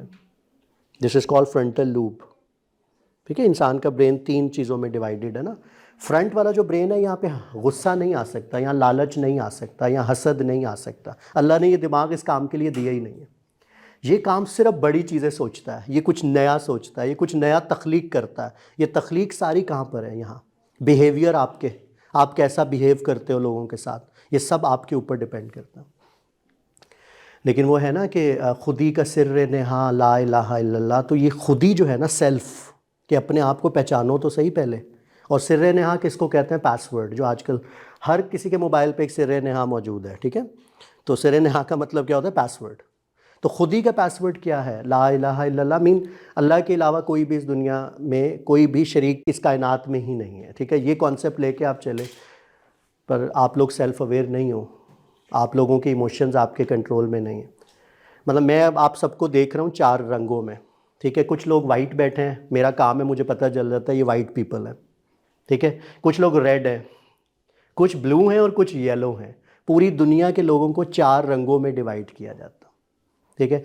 वाइट वो लोग हैं जो अपने लिए जीते ही नहीं, इनसे नो होता ही नहीं, इनको कुछ भी कहेंगे ये कहेंगे यस, चाहे उनको अपने ऊपर परेशानी हो, लेकिन वो अकोमोडेट करते रहेंगे हर वक्त। और फिर इनकी फीलिंग से बहुत लोग खेलते हैं, क्योंकि लोगों को पता होता है कि ये इमोशनल है, तो इनको ज़रा सा कोई रोना धोना किया नहीं तो आपने फैक्ट छोड़ देने और आपने किस पे चला जाना, आपने चले जाना उनके इमोशंस के ऊपर। रेड जो लोग हैं ना, गुस्सा बहुत आता है, देर ज़िद्दी बहुत होता है। तो पहले तो अपना कलर ढूंढे ना कि आपका कलर कोड क्या है, ये सबसे ज़्यादा इंपॉर्टेंट है। क्लासरूम की अच्छी मैनेजमेंट चाहते हो ना, इन 4 रंगों का ग्रुप बना दो कि ये बच्चे वाइट कलर के हैं, ये रेड हैं, ये ब्लू हैं और ये येलो हैं। रेड वो हैं जो इंतहाई डिसाइसिव हैं, उन्हें समझ आता है, बोल्ड हैं, बातचीत कर लेता है एकदम से, ठीक है। वाइट जो है वो तब तसल्ली से बैठ के सुनेगा, वो एकदम से डिस्कशन के अंदर शामिल नहीं होगा। अच्छा, ब्लू जो है वो बहुत ही एनालिटिकल है, वो बहुत सवाल करता है, वो ज़्यादा सोचता है। और उसके बाद चौथा रंग है येलो, ठीक है। ये अटेंशन सीकर है, ये बस हर वक्त इसमें रहता है कि टीचर मुझसे बात करें, बच्चे मुझसे बात करें। तो ये वो 4 रंग हैं जो आपको जानने हैं अपने, कि आप इनमें से कौन सा रंग है, फिर आपकी मैनेजमेंट बहुत अच्छी हो जाती है। तो सजदे वाली जगह क्या है? फ्रंटल लूब, ठीक है। बैक ब्रेन को कहते हैं मैमल ब्रेन, मोबाइल अच्छा हो, गाड़ी अच्छी हो। और नीचे रेपेटाइल ब्रेन है, गुस्सा, लालच, हसद सब यहाँ पर है, यहाँ आ ही नहीं सकता। तो माशाल्लाह से पाकिस्तानियों के पिछले 2 ब्रेन आर फुली एक्टिवेटेड, मसला ही कोई नहीं है, they are charged and they are fully activated. अंग्रेज़ों के पास पुराना टीवी होगा, हमारे पास एलईडी है, ठीक है। हम अपने गाड़ी, कपड़े, हर चीज़ पे बड़े परफेक्ट होंगे। मटेरियलिस्टिक अप्रोच बहुत ही ज़बरदस्त किस्म की है, लेग पुलिंग बहुत ज़्यादा है। नया बंदा कमरे में आए ना, मैं आपको पाकिस्तानियों का एक थॉट प्रोसेस बता रहा हूँ। नया बंदा आए ना, यहाँ से गुजर के यहाँ, आप पहले 2 मिनट में सोचोगे इसकी गलती क्या पकड़ूँ मैं, ये कहाँ पे मुझे कुछ समझ नहीं आ रहा। This is called pessimistic approach. हमें लोगों से मिलने का जो पहला है ना अप्रोच, वो ऑप्टिमिस्टिक है ही नहीं। हम उनको सोच रहे होते हैं नेगेटिव एंगल पे कि अच्छा जिसने भी ऐसा सोच लिया उसमें आपका कसूर नहीं है। जिस तालीमी निज़ाम से आप निकल के आए हो ना, वो यही सिखाता। जिस एजुकेशन से आप निकल के आए हो ना, वो ऑप्टिमिस्टिक नहीं बनाता, वो क्या बनाता है? पैसिमिस्टिक। वो गिवर नहीं बनाता, वो टेकर बनाता है। वो देने पे खुश नहीं है, उसको हर वक्त ये है कि मुझे क्या मिलेगा, मैं क्या करूँगा। और नंबर दिलवा दिलवा के बोर्ड्स के ऊपर जब स्कूल में लगता है ना कि इतने नंबर लिए हैं मैट्रिक ने, इससे बड़ी मैं कहता हूँ कि स्टोरी ही नहीं है किसी की नाकामी की, कि स्कूल को आज भी अपनी कामयाबी इस वजह से बतानी पड़ रही है कि मैट्रिक में इतने नंबर आए। आप मेमोरी चेक करना चाह रहे हैं आप बच्चों के, क्रिएटिविटी उन बच्चों में नहीं है। बहुत कम चांस होंगे कि वो बच्चा बहुत क्रिएटिव भी होगा। उसकी मेमोरी बहुत अच्छी है, उसने बहुत अच्छे नंबर लिए। नंबर लेने के मैं बिल्कुल ख़िलाफ़ नहीं हूँ। लोअर मिडिल क्लास फैमिलीज़ को एक बड़ा फ़ायदा, स्कॉलरशिप मिल जाता, अच्छे कॉलेज में एडमिशन मिल जाता है। अदरवाइज़ अगर आप कहो ना कि ये नंबर आपके प्रैक्टिकल लाइफ में भी काम आएंगे, ऐसा नहीं होगा। वहाँ पर तो वही कामयाब है जिसकी क्रिटिकल थिंकिंग बहुत एक्टिव है, जो प्रॉब्लम सॉल्विंग स्किल बहुत अच्छे से रखता है। तो ये मैंने आपको कॉन्सेप्ट दे दिया। LSRW कहा करें इसे, लिसनिंग, स्पीकिंग, रीडिंग, राइटिंग। कभी इसको उलट ना करें, ठीक है। और इसको सीधा करने का एक ही तरीका है, फोनिक्स। और फोनिक्स को उर्दू में क्या कहते हैं? सौती तरीका। सौत किस ज़बान का लफ्ज़ है? अरबी। और सौत का मतलब क्या? आवाज़। मुझे नहीं पता इससे पहले आपका फोनिक्स के बारे में क्या पर्सपेक्टिव था, लेकिन एटलीस्ट आज इस रूम से निकलने के बाद आप बहुत क्लियर होंगे कि फोनिक्स ही एक हल है बच्चे को इस सीक्वेंस को ठीक करने का, ठीक है। सो LSRW, 2 रिसेप्टिव स्किल्स और 2 क्या होती हैं? Productive skills. जब आप किसी को सुनते हो तो इन्फॉर्मेशन क्या हो रही होती है? रिसीव। जब आप कोई किताब पढ़ते हो, रीडिंग, तो इन्फॉर्मेशन क्या हो रही होती है? रिसीव। अच्छा, आउटपुट क्या है? स्पीकिंग। और जब आप कोई इन्फॉर्मेशन पहुंचा रहे हैं तो आप प्रोड्यूस कर रहे हैं इन्फॉर्मेशन। तो दिस इज़ कॉल्ड LSRW। अच्छा, दुनिया में एक बात क्लियर कर लीजिएगा, LSRW में सबसे इंपॉर्टेंट स्किल कौन सी है? सुनना आपका कमाल नहीं है, ये अल्लाह ने, कुदरत ने, जो बच्चा इस दुनिया में आएगा वो नेचुरली क्या कर रहा होगा, और जो सुनेगा वो क्या करेगा। इंसान की कोशिश कहाँ से शुरू होगी? इकरा, रीड। ये पहली कोशिश है। और रीडिंग को डेवलप करने के 2 ही तरीके हैं दुनिया में, इसके अलावा कोई तरीका नहीं। Phoenix and फोटोमैम। फोनिक्स क्या है? ब बैट, ख कैट, ब बकरी, प पंखा, ऐसे पढ़ा देना। फोटो मेमोरी क्या है? स्पेलिंग बताए बगैर एक वर्ड दिखाना पूरा कार्ड के ऊपर, और जिस बच्चे को ABC पढ़नी नहीं आती, आपने उस पूरे वर्ड को बोल दिया एलिफेंट, एलिफेंट, और वो स्पेलिंग नहीं पढ़ेगा बल्कि उस पूरे वर्ड को अपनी मेमोरी में क्या कर लेगा? स्टोर कर लेगा। पहले 6 साल में बच्चों की फ़ोटो मेमोरी इतनी स्ट्रांग होती है कि आप 5 मिनट के बाद हेयर इज़ एलिफेंट पूरा जुमला बच्चे को याद करवा सकते हैं, पढ़वा सकते हैं। किसकी मदद से? Photo memory. इतनी बड़ी साइंस है ये। तो आपके छोटी क्लासेस में वो रीडर्स होने चाहिए स्मॉल, ताकि आप बच्चों को वो टीच कर सकें। अच्छा, ये फ़ोटो मेमोरी हो गई, रीडिंग हो गई। पुराना मेथड क्या है हमारा टीचिंग का? पहले नाम बताते हैं ए या अलिफ, फिर उसकी क्या दिखा देते हैं और क्या मिस कर जाते हैं? नया मेथड में मिस कुछ नहीं हुआ, अलिफ बे भी आएगा, ABC भी आएगा, लेकिन पहले नहीं आएगा, बाद में आएगा। जिस सिस्टम में नेम, शेप और साउंड हो वो फोनिक्स है। जिसमें सिर्फ नेम और शेप हो वो कौन सा मेथड है? Alphabetical.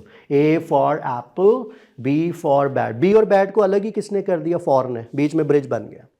B for bat, C, और बे से बकरी, पे से पंखा। अब ब बकरी, प पंखा, तो बच्चा बहुत तेज़ी से लैंग्वेज सीखना शुरू कर देता। ठीक हो गया?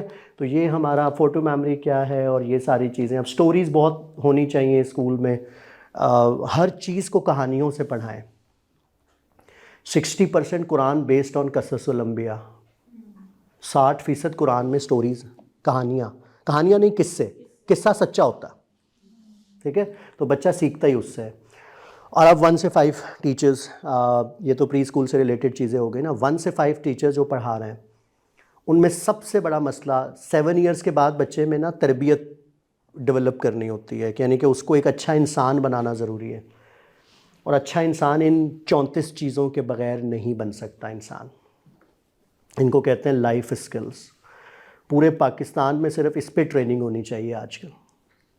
जितनी मोटिवेशन है, जितनी ट्रेनिंग्स हैं, इन 34 चीज़ ये ढूंढ ली गई हैं कि अगर वो कहते थे ना, गालिब ने कहा था, बस के दुश्वार है हर काम का आसान होना, आदमी को भी मुयस्सर नहीं। आदमी और इंसान में फ़र्क है। हम सब आदमी तो हैं, लेकिन हम इंसान तब बनेंगे जब हमारे अंदर ये सारी चीज़ें होंगी, और इनको कहते हैं लाइफ स्किल्स। आज आप गूगल पे जाके ना सिंपल लिखेंगे life skills wheel, life skills wheel, तो आपके सामने ये इस तरह का एक व्हील आएगा। इसको 4H भी कहा जाता है। 4H क्यों कहते हैं? हेड, हार्ट, हेल्थ और हैंड्स। इस वजह से हम अशरफुल मखलूक़ात हैं कि अल्लाह ने हमें 4H दिए, और वो क्या है? हेड है, हार्ट है, हेल्थ है और हैंड्स है। अच्छा, दिल और दिमाग हो, हाथ भी हो, सेहत ना हो तो कुछ भी नहीं हो सकता, ठीक है? बाकी सब कुछ है, लेकिन हैंड्स प्रॉपरली मूव करने और डेवलप करनी चीज़ें ना आती हों तो फिर उसका भी फ़ायदा नहीं। तो ये सारी की सारी चीज़ें 4H स्किल्स कहलाती हैं। फिर इसके अंदर सब कैटेगरीज़ हैं। लेट्स से यहाँ पे आपको कहीं कंसर्न फॉर अदर्स या शेयरिंग या empathy, problem solving, decision making, learning to learn, ये सारी चीज़ें जिनमें होंगी। 1 से 5 का सिलेबस ऐसा होना चाहिए जिसमें ये हो। हम बना चुके हैं, बल्कि मैं कासिम भाई से कहूँगा कि आप लोगों को हम वो जो निसाब है ना जो हमने बनाया है वो आपके स्कूल में भेज देंगे, ताकि एटलीस्ट आज की ट्रेनिंग, फिर देखिए फ़ायदा फिर है ना कि इल्म के बाद उसका इम्प्लीमेंटेशन है ना, अमल। अब ये सारा कुछ कहाँ होना चाहिए था? SST की किताब में 1 से 5 की। हमें सिर्फ SST में क्या पढ़ाया गया? पाकिस्तान कब बना, ठीक है, हिस्ट्री, कायदे आज़म के 14 निकात। अच्छा, पाकिस्तान के कितने सूबे हैं? अब जोग्राफिया और हिस्ट्री को पकड़ के हमें लगा कि ये सोशल स्टडीज़ है, जबकि SST का असल मकसद ये था कि इंसान का फ़र्क बताया जा सके, ह्यूमैनिटीज़ क्या होती हैं, सिविक सेंस क्या होता है। वो था ही नहीं हमारी SST की किताब में।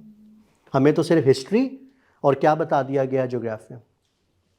मैं अक्सर प्री स्कूलर से सवाल करता हूँ, 5 साल का बच्चा है, आपने उसको याद करवाया पाकिस्तान किसने बनाया? किसने बनाया? कायदे आज़म ने। वो जब बेचारा कायदे आज़म की तस्वीर देखता है ना, अब वो 5 साल का, वो सोचता है इतना कमज़ोर सा बंदा इतना बड़ा पाकिस्तान कैसे बना सकता? क्योंकि उसको लगता है कि बनाने का मतलब होता है कि हाथ से कुछ बनाना। क्या ये रेलेवेंट क्वेश्चन है 7 साल से पहले? ये तो छोड़ दें, पाकिस्तान के सूबे कितने हैं ये आपका बता रहा है प्री स्कूलर। आपने को 15-20 सवाल इकट्ठे किए हुए हैं जिनको आपने जनरल नॉलेज का नाम दिया हुआ है जीके, और आप वो, ये काम बच्चे के लिए नहीं है, ये माँ बाप को खुश करने के लिए। सिर्फ माँ बाप की हैप्पीनेस चाहिए कि देखो हमने इसको इतना रटवा दिया, इसको इतना। अब वो लॉजिकल है ही नहीं, 7 साल का बच्चे को पता ही नहीं सूबा क्या होता है, लेकिन वो बता रहा है कि पाकिस्तान के कितने सूबे हैं, 5 या 4, क्योंकि वो हमने याद करवाया हुआ। ठीक है, तो अब वो कॉन्सेप्ट है कि 1 से 5 के टीचर्स के लिए सबसे इंपॉर्टेंट बात यह है कि आपके हर लेसन के अंदर ना एक लाइफ स्किल इंटीग्रेट कर दें। चाहे अंग्रेज़ी की किताब है, चाहे उर्दू की है, चाहे एसएसटी है, चाहे साइंस है, हर चैप्टर में ना एक लाइफ स्किल ऐड कर दें। किसी दिन प्रॉब्लम सॉल्विंग, किसी दिन क्रिटिकल थिंकिंग, ये 34 के 34, personal safety, disease prevention, stress को कैसे मैनेज करते हैं, ये सारी चीज़ें अगर आपने 12 साल तक पढ़ा दी तो एक टर्म हम हमेशा से सुनते आए हैं ना, तालीम व तरबियत। तालीम व तरबियत ये क्या है? ये तालीम नहीं है, ये बेसिकली तरबियत है। तो तरबियत जब भी आपसे कोई पूछे तो आप कहें लाइफ स्किल्स, कि बच्चों को ये सिखा दें बस। और तालीम क्या है? 1 से 5 तक क्रिएटिव राइटिंग्स आनी चाहिए बच्चे, तख्लीकी लिखाई। ठीक है, ग्रेडी डॉग थर्स्टी क्राउ काफ़ी हो गया है ना, और चचा को ख़त लिखो, और हाँ, तो मतलब बहुत हो गया ना, तो अभी से आगे चलें। ठीक है, वही कहानी कराची से लेके खैबर तक बच्चे ने वही लिखनी है। ठीक है, वही 2-4 ख़त हैं, 2-4 मजमून हैं, और उसके बाद नंबर भी 10/10 आ रहे हैं। तो ये इन चीज़ों से निकलना होगा। नई स्टोरी कैसे लिखनी है, नई पोएम कैसे लिखनी है, ये क्रिएटिव राइटिंग ये टीचर्स को खुद सीखनी पड़ेंगी। पहले आपको पता होना चाहिए ऐसे लिखते कैसे हैं, स्टोरी कैसे लिखते हैं, डायरी कैसे लिखते हैं, ऑटोबायोग्राफी आप बीती कैसे लिखते हैं, नरेशन कैसे लिखते हैं, पोएम कैसे लिखते हैं, इंटरव्यू कैसे लेता है, डायलॉग कैसे होता है। 5वीं कंप्लीट करने तक बच्चे को 12 तरीक़ों से अंग्रेज़ी और उर्दू लिखनी आनी चाहिए। ये टारगेट है एजुकेशन का। 12 से मतलब उसको ये भी पता हो ऐसे कैसे लिखते हैं, स्टोरी कैसे लिखते हैं, डायरी कैसे लिखते हैं, लेटर कैसे लिखते हैं, ऑटोबायोग्राफी कैसे लिखते हैं। ये सब कुछ आपकी 2 किताबों में होना चाहिए, इंग्लिश और उर्दू की किताब। इंग्लिश में इसको कहते हैं राइटिंग क्राफ्ट्स, और उर्दू में कहते हैं असनाफ़ अदब। राइटिंग क्राफ्ट्स और असनाफ़ अदब, ये सारी चीज़ें ना बहुत सिंपल है। You just have to go to our website east के ना इस सेक्शन के अंदर जहाँ सिलेबस लिखा होगा, ये मैं बस आपको ये it's a gift for you कि आप बेशक इस सिस्टम के साथ हैं नहीं हैं। एक और चीज़, जो teachers free of cost diploma लेना चाहते हैं, टीचर्स ट्रेनिंग करना चाहते हैं, हमारा अपना एप्लीकेशन ऐप है हमारी, एक टीचर सर्टिफिकेशन प्रोग्राम के नाम से। आप उसको डाउनलोड कर लें अपने मोबाइल्स में, और फिर किसी भी लेवल की ट्रेनिंग आपको चाहिए कॉस्ट फ्री। बस उसमें ये नहीं होगा कि आपने इस टाइम ऑनलाइन होना है, उसके अंदर डाटा होगा, वीडियोज़ हैं, आपने वो देखने हैं और उन जैसा वीडियो बनाने की कोशिश करनी है। जैसे ही वो वीडियो पास होगा अगला वीडियो खुल जाएगा, और जैसे ही आप कोर्स कंप्लीट कर लेंगे आपका सर्टिफिकेट इशू हो जाएगा आपको। ठीक है, बाकी जो लोग बहुत सा कुछ लर्न करना चाहते हैं वीडियो लेसन्स पर जाएं, यहाँ पर सब कुछ है। अब यहाँ इवन कि अगर आप देखना चाहते हैं ना कि लाइफ स्किल्स होंगी कैसे, तो मैं आपको एक सिंपल किताब दिखा देता हूँ। अच्छा, हमने कुछ भी नहीं छुपाया हुआ, एक एक चीज़ वेबसाइट पे पढ़ी है। अब ये ग्रेड 1 की इंग्लिश की बुक जो हमने डिज़ाइन की है ना, ये वो वहाँ पर मौजूद है। अब इसके अंदर एक बड़ी इंपॉर्टेंट चीज़ जो है वो ये कि ये सिर्फ़ और सिर्फ कहानियों पे बेस्ड कर रही है। इसमें बड़ा बड़ा टेक्स्ट नहीं है कि बच्चा देख के ही घबरा जाए किताब। और सबसे बड़ी बात, आज के दौर की जो 1 से 5 की किताब होगी उसमें क्वेश्चंस के आंसर्स नहीं देने होंगे, आंसर्स के क्वेश्चंस बनाने होंगे। जवाब देने से नहीं सीखते आप सवाल बनाने से सीखते हो। देखिए कितने simple. Ahmed is a smart boy, ये क्या है? आंसर। और इसका क्या बनना है? So who is Ahmed? अब बच्चे को वो सवाल करना आ रहा है। अच्छा, ऐसा नहीं कि इसमें सिर्फ क्वेश्चंस हैं, आंसर्स एंड क्वेश्चन, ऊपर वो भी है, कौम की तसल्ली के लिए है। ठीक है, लेकिन जो असल कॉन्सेप्ट है, क्योंकि जिस किताब में कहानी सुनाने के बाद एंड पे सवालों के जवाब नहीं होंगे, टीचर परेशान हो जाएंगे। ये कैसी किताब है जिसमें एंड पे क्या नहीं है? क्वेश्चंस नहीं है, आंसर कहाँ पे होंगे? तो आंसर्स के क्या बनेंगे? क्वेश्चंस। जिस बच्चे को व्हाट, वेयर, व्हेन, व्हाई करना आ गया तो आपने ये, अब मैं 1 से ऑनवर्ड्स टीचर्स की बात कर रहा हूँ, आपके पास कोई भी किताब है, कम से कम 2 से 3 क्वेश्चंस बनवाया करें बच्चों से, आंसर खुद लिख दें और बच्चों से उनके क्या बनवा लें क्वेश्चंस। और फिर ये रीटेल स्टोरी, यानी कि पहले क्या हुआ था, बाद में क्या हुआ था, ताकि बच्चों को नई कहानी लिखने का अंदाज़ पता चले। और एंड पे सबसे इम्पॉर्टेंट चीज़, अच्छा यहाँ से भी सुन लें, compound words is a grammar और वोकैबुलरी? ग्रामर है या वोकैबुलरी? कंपाउंड नाउन्स और नाउन्स एंड वर्ब्स, ग्रामर है ना? आप यकीन करें, हमने 12 टेंसेज इतने अच्छे याद किए हुए हैं पाकिस्तानियों ने कि इस लाइन में सारे पाकिस्तानी बैठे हो ना 12 टेंसेज लिखने के लिए, यहाँ अंग्रेज़ बैठे हो 12 टेंसेज। आपको पता है कौन ज़्यादा अच्छा लिखेगा? लेकिन अंग्रेज़ी नहीं आती, क्योंकि हमारा सारा फोकस ग्रामर पे चला गया। ज़बान ग्रामर से नहीं आती, वोकैबुलरी से आती है। हमारा प्रॉब्लम ग्रामर नहीं है, हमारा प्रॉब्लम क्या है? वोकैबुलरी। अच्छा, मैं कुछ टाइम वेस्ट में रहा तो वहाँ हमें शुरू से आदत थी इंग्लिश ए और इंग्लिश बी। और गोरे बड़े हैरान होते हैं पाकिस्तानियों को 2 अंग्रेजियाँ आती हैं, इंग्लिश ए और दूसरी कौन सी है? इंग्लिश बी, क्योंकि हमने उसकी डिवीजन कर दी थी कि जो लिटरेचर है वो कहाँ आ जाएगा, अंग्रेज़ी उसमें, और बी कौन सी है। अब किसी अंग्रेज़ को आप कहें ना कि इंग्लिश ए और इंग्लिश बी, वो आपसे ज़रूर पूछेगा कि आपको 2 अंग्रेजियाँ आते हैं, so what is English A and then what is English B. Grammar की बुक अलग नहीं होनी चाहिए, that is a burden. Grammar should be the part of the book. ये कॉन्सेप्ट ख़त्म करें उर्दू अलिफ उर्दू बे। वो जब एक अलग किताब आ जाती है ना ग्रामर की, फिर आप 12 टेंसेज याद करते हैं, फिर आप ग्रामर की सारी डेफिनेशंस लेते हैं। आप वोकैबुलरी तो दे दें बच्चे को, उसका प्रॉब्लम वोकैबुलरी है। एक दिन क्या हुआ, 2 बादल थे, दोनों भाई थे, एक का नाम बबलू था, एक का नाम बिल्लू था। बबलू ने बिल्लू से कहा वो देखो सामने बिल्ली है और लगता है बहुत भूखी है, और भागकर बोटी के पास जा रही है। एकदम से एक बाल्टी वाली बत्तख ने शोर मचा दिया, क्वैक क्वैक, तुम्हारी बोटी नहीं है, बंदर की बोटी है। एकदम से बोतल वाला बंदर आया और उसने बिल्ली को दुम से पकड़ लिया। अब इसके बाद जब आप कहेंगे ना बत्तख, बेटा बत्तख किस में नहा रही थी? शाबाश। बंदर, बंदर के हाथ में क्या था? ये वोकैबुलरी ट्रिपल होना शुरू हो गई with the help of story telling. हर लेटर की कहानी बनेगी A to Z, और जितने उर्दू के हैं, उर्दू के तो मैं आपसे पूछूंगा ही नहीं ना कि कितने हैं वहाँ प्रॉब्लम हो जाएगा आपको, क्योंकि ये सारे पाकिस्तानी जितने बैठे हैं ये एक ज़बान में बताएंगे कि इंग्लिश के कितने अल्फ़ाबेट हैं?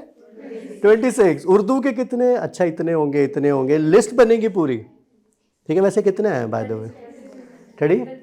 36 और 51। वाह, आपने ट्रेनिंग ली हुई है कहीं? अच्छा, गुड। मेरा? अच्छा, चले, उसका मतलब मैं भी, मतलब लोग देख लेते हैं कभी कभी। ये बिल्कुल ठीक कह रही हैं, उर्दू में 51 लेटर्स हैं। और जिन्होंने 36 कहा ना, उनका अलिफ मद और हमज़ा नहीं है, उसमें अलिफ मद भी हर्फ नहीं है और हमज़ा भी हर्फ नहीं है।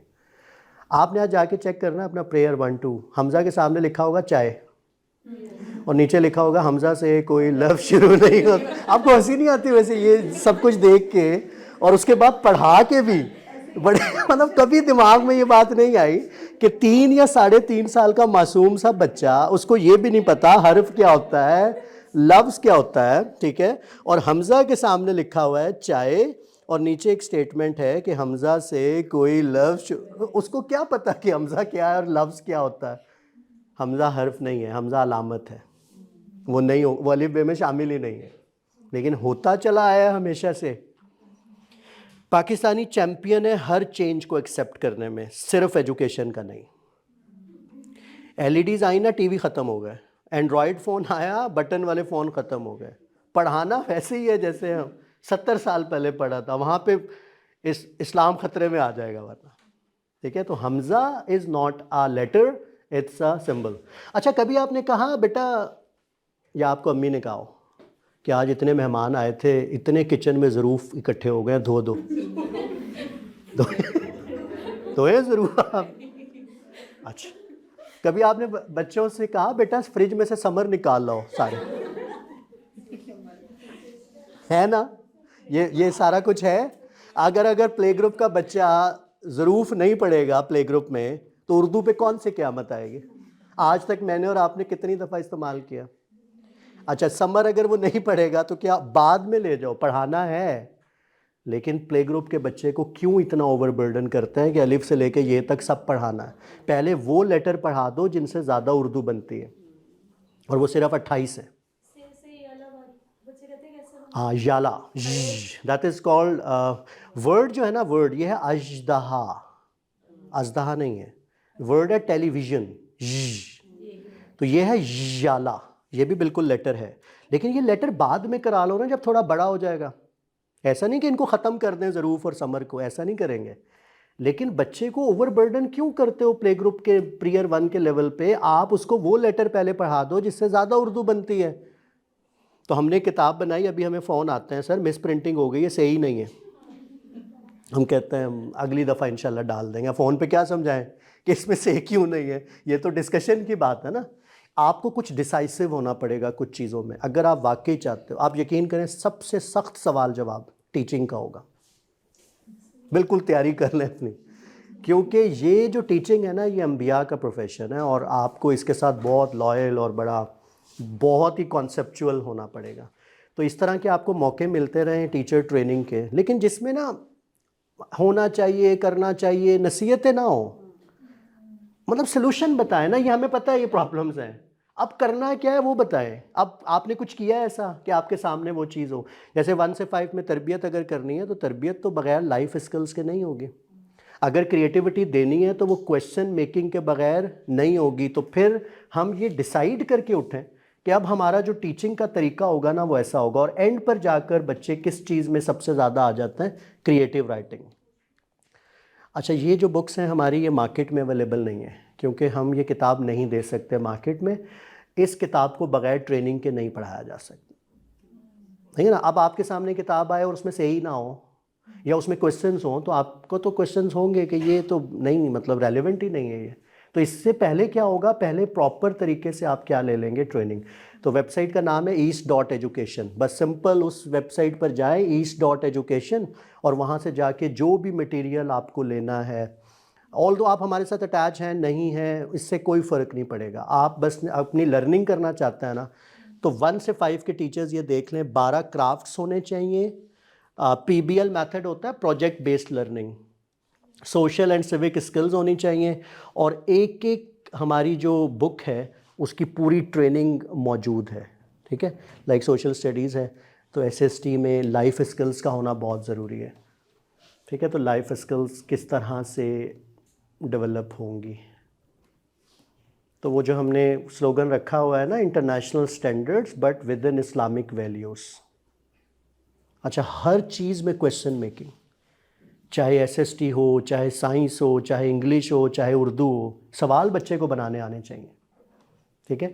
और फिर सबसे इम्पॉर्टेंट चीज़ जो लाइफ स्किल्स में सोशल स्टडीज़ में हो, देखें at the end of the page her book में ना एक पेज होना चाहिए कि जो पहला लेसन है ना उसका नाम क्या है, उसमें कौन सी लाइफ स्किल डेवलप होगी और सिविक स्किल कौन सी डेवलप होगी। ये आपके प्रॉपर SLOs होता है कि आपने इसके अकॉर्डिंगली बच्चों को लेकर चलना है। तो अब हमारे पास बहुत शॉर्ट सा टाइम है, एंड पर ना 10 मिनट्स का हम क्वेश्चन आंसर सेशन रख लेंगे, 5 to 10 मिनट्स का, कि आप उन चीज़ों को, मैं बस अब कंक्लूजन की तरफ ही जा रहा हूँ। ट्रेनिंग्स तो ये बहुत ऐसी हैं कि अगर हम ये सोच रहे ना कि उर्दू की ट्रेनिंग लेनी है तो फिर उस पर फिर हमें सिर्फ उर्दू ही डिस्कस करना होगी। जैसे मैंने आपसे कहा ना, अलिफ मद हर्फ नहीं है, हमज़ा हर्फ नहीं है, फिर आपको प्रूव करना पड़ेगा कि हमज़ा लेटर क्यों नहीं है। लेटर की डेफिनेशन ये होती है जिससे वर्ड शुरू हो, हमज़ा से कोई वर्ड शुरू, लेकिन अब आप सोचोगे रे से भी तो नहीं होता, तो फिर वो क्या लेटर है? उर्दू में 2 ही हर्फ ऐसे हैं जिनसे वर्ड शुरू नहीं होते, एक हमज़ा और दूसरा कौन सा? रे। रे इसलिए हर्फ है कि वो कभी भी अपनी आवाज़ तब्दील नहीं करता। पहाड़, आड़ू, लड़ो, झगड़ो, सीढ़ी, चिड़िया, रे की हमेशा एक आवाज़ होगी, ड़। हर्फ की 2 तारीफ़ें हैं, या उससे लफ्ज़ शुरू हो या उसकी अपनी क्या हो? आवाज़। आपने य यक्का पढ़ा ना, छोटी बड़ी एक को इकट्ठा किया और क्या पढ़ा दिया? य यक्का। अब एक लफ्ज़ है जीप, जीप, इसमें दरमियान में कौन सा ये है? कैसे पता चला? जिसको आवाज़ नहीं आती वो क्या करेगा? हमने तो य यक्का इकट्ठा करके पढ़ा हुआ है। अब जो जेब का लफ्ज़ है ना, जेब, उसमें कौन सा है? बड़ी है। और जो जीप का लफ्ज़ है उसमें कौन सा है? छोटी है। लेकिन ये तब होगा जब आपने पढ़ाया होगा लकड़ी मकड़ी घड़ी ई, दाने तारे बाजे ए। ये यक्का नहीं है, ये दोनों वोकैबुलरीज अलग देनी पड़ेंगी। और ये लफ्ज़ के शुरू में नहीं बल्कि लफ्ज़ के आखिर में। आखिर में 4 हर्फ ऐसे हैं जो लफ्ज़ के शुरू में आवाज़ नहीं देते, ये आपको पता होने चाहिए। उर्दू में, इंग्लिश में कितने वॉल्स हैं? वॉवल नहीं होते, वॉल्स, AEIOU। ठीक है, दुनिया की कोई भी ज़बान ऐसी नहीं है जिसमें वॉल्स ना हो। हमें इसलिए नहीं पढ़ाया गया कि अंग्रेज़ आए नहीं उर्दू पे रिसर्च करना, और हमने करनी कोई नहीं थी। ठीक है, हर लैंग्वेज में 4 लेटर्स। अब उर्दू में 4 लेटर्स हैं, ये जो हमारी ज़बान के क्या हैं? वॉल्स। और इनको उर्दू में कहते हैं मुसव्वते। अलिफ की आवाज़ क्या है? अभी रूल बताया था कि उसको आखिर में ले जाया करें, तो अलिफ को किसी लफ्ज़ के आखिर में ले जाए। घोड़ा, झंडा, तो अलिफ की आवाज़ क्या हुई? आ। वाव को भी एंड पे ले जाए। बोलो, रोको, तो वाव की आवाज़ क्या हुई? ओ। Very good. मकड़ी लकड़ी घड़ी, वेरी गुड। दाने बाजे तारे, अब इसको इकट्ठा पढ़े, आ ओ ई ए। जिस बच्चे ने ऐसे पढ़ा होगा ना वही उर्दू सीख सकता। जिसने यक्का पढ़ा है वो बेचारा बाद में हैरान होगा कि टीचर कहती थी कि छोटी ये ऐसा है, बड़ा सा ना, तो ये चेंज क्यों हो गया है ना। बच्चे के लिए जो सबसे बड़ा चैलेंज है ना, सबसे बड़ा चैलेंज, कि उसने सारी ज़िंदगी प्ले ग्रुप में उसने ऐसे देखा था ई को, और ए को कैसे देखा था? ऐसे। अब टीचर बता रही हैं कि जो दरमियान में है उर्दू इसलिए मुश्किल। अब उसके नीचे क्या आ गए? नुक्ते भी, और उसकी शक्ल चेंज हो गई। कैसे समझाएंगे बच्चे को? उर्दू बहुत कॉम्प्लिकेटेड लैंग्वेज।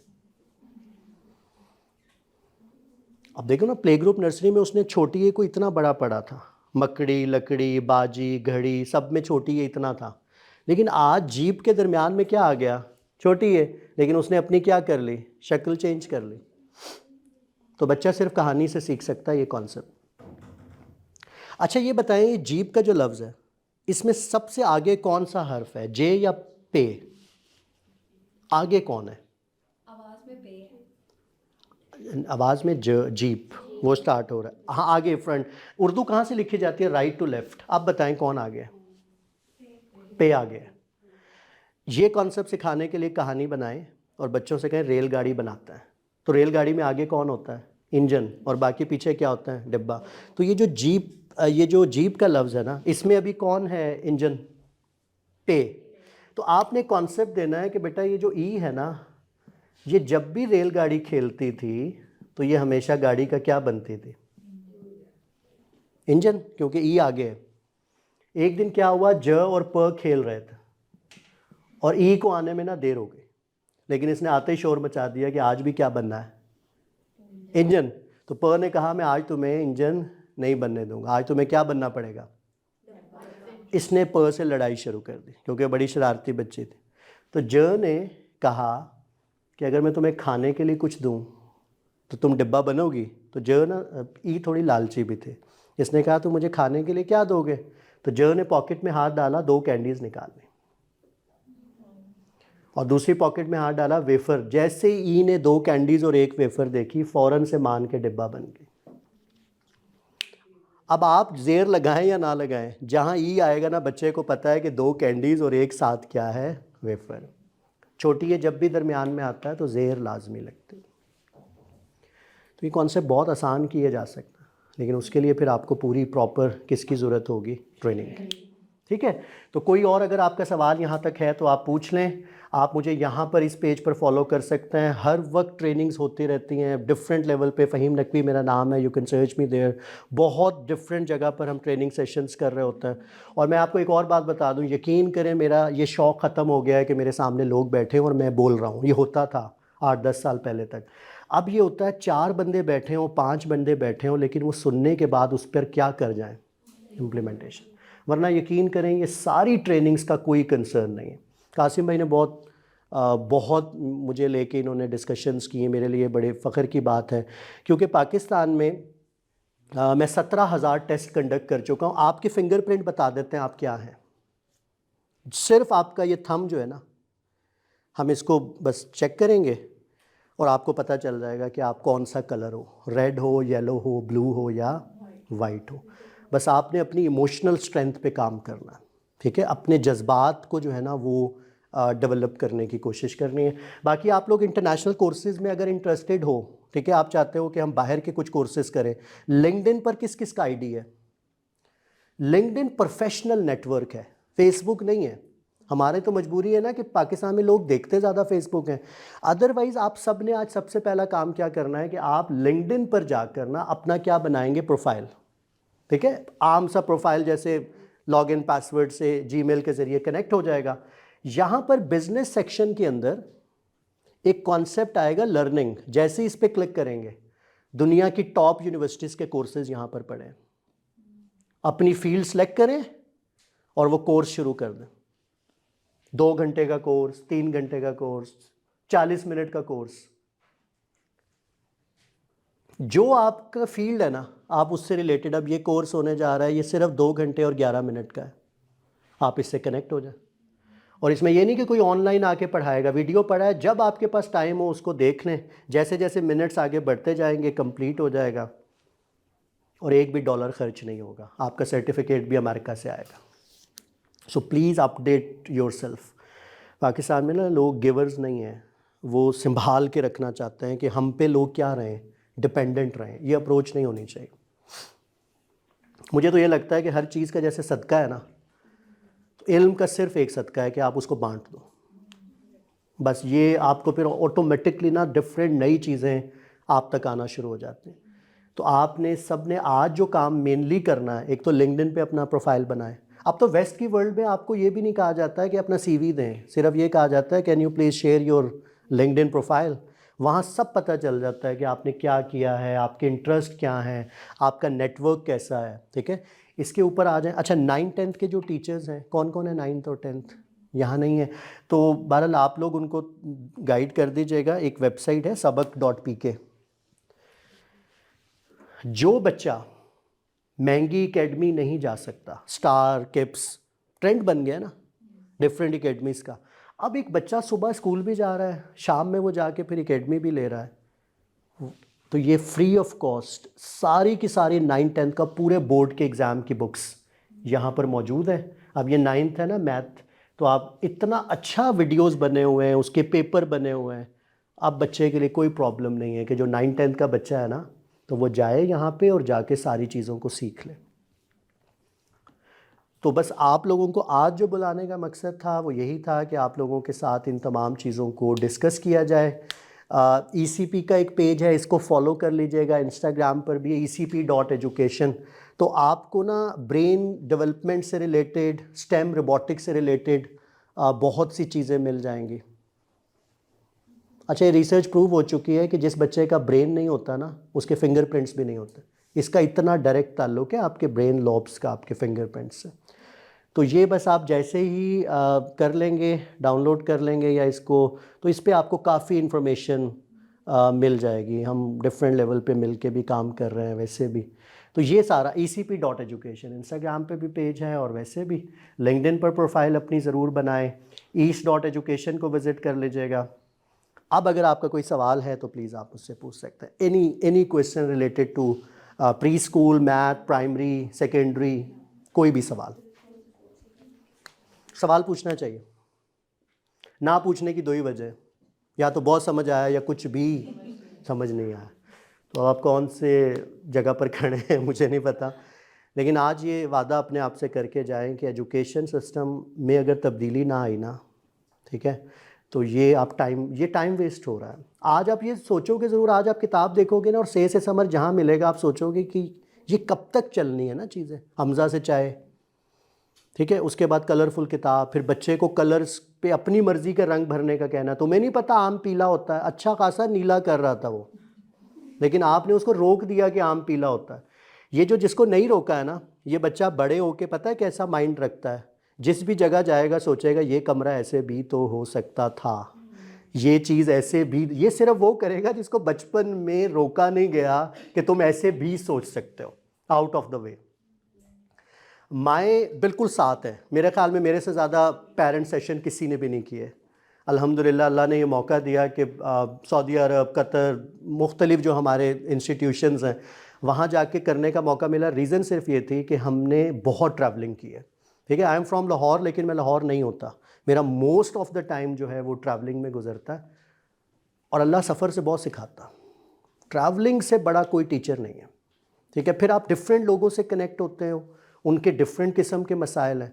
आजकल जो सबसे बड़ा मसला है पेरेंट्स को, वो माएँ हैंडल ही नहीं कर पा रही बच्चों को, क्योंकि वो उनको समझ ही नहीं पा रही ना कि हमारा बच्चा किस कैटेगरी के अंदर है, ठीक है।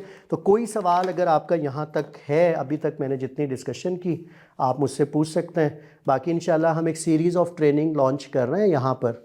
तो मैं लाइक कोई हफ्ता में तो नहीं, हमें 2 महीने के बाद एक सेशन मेरा यहाँ किसी भी टॉपिक पर हुआ करेगा। वो फिर मैथ भी हो सकता है, वो चाइल्ड डेवलपमेंट, डिफरेंट टॉपिक्स होंगे, तो वो आपको अपडेट मिलती रहेगी। और बाकी ये इम्पॉर्टेंट चीज़ है, कंपैटिबिलिटी पता होनी चाहिए। आउल अगर आउल के साथ रहेगा तो वो कैसा होगा। अब ये फैमिली में भी बड़ा इम्पॉर्टेंट, ठीक है, बच्चों के लिए भी बड़ा इम्पॉर्टेंट। तो आप इनमें से ना बस एक, या तो एक रंग पकड़ लें या एक परिंदा पकड़ लें। आप डव हैं, वाइट डव हैं, ठीक है, रेड जो है वो ईगल है, ब्लू आउल है, और येलो जो है वो क्या है, पीकॉक। ये अटेंशन सीकर्स हैं पीकॉक, ठीक है। ब्लू वाले एनालिटिकल है बहुत, रेड वाले बहुत गुस्से वाले भी हैं लेकिन डिसाइसिव है, और डव जो है वो बस लोगों के लिए जीते हैं। जिसने कहा ये कर लो, ठीक है ये कर लेते हैं, ठीक है। And this is all written here, आपके फिंगरप्रिंट पे लिखा हुआ है कि आप क्या है। तो we just take your fingerprint और पूरी रिपोर्ट बन जाती है आपकी। तो इंशाल्लाह यहाँ पर भी हमने शुरू किया है वो सिलसिला। कोई सवाल अगर आपका प्लीज़ है तो मुझसे कर। अल्लाह करे गवर्नमेंट इस चीज़, पोजीशन सिस्टम पता है क्यों है? क्योंकि माओं का इसरार है कि मेरे बच्चे के 2 नंबर कम आए थे, तो इस दफ़ा इसलिए करता है कि अब आप मदर्स हो ना, मतलब फीमेल्स हो, ठीक है। अब आप लोग ये समझ गए कि आपने इस चीज़ का ख्याल रखना है कि नंबरों से नहीं पता चलता। अभी तक स्कूल बेचारा खुद परेशान है क्योंकि उनके ऊपर प्रेशर है कि इसके 3 नंबर कम कैसे हो गए। इसका एक ही हल है, parents awareness meetings, parents teacher meeting नहीं, इस पीटीएम को ख़त्म करें और PAM शुरू करें, parents awareness meeting, not parents teachers meeting, ठीक है। C.W क्लास वर्क, हम पाकिस्तानियों का C.W का मतलब क्या है, क्लास वर्क। H.W और PTM, ये हमारा एजुकेशन का पूरा फ़लसफ़ा है। जिनसे चोरी किया था, किनसे किया था, अंग्रेज़ों से। वो लिखते थे C.W, मजाल है उसका मतलब क्लास वर्क हो, उसका मतलब था क्रिएटिव राइटिंग।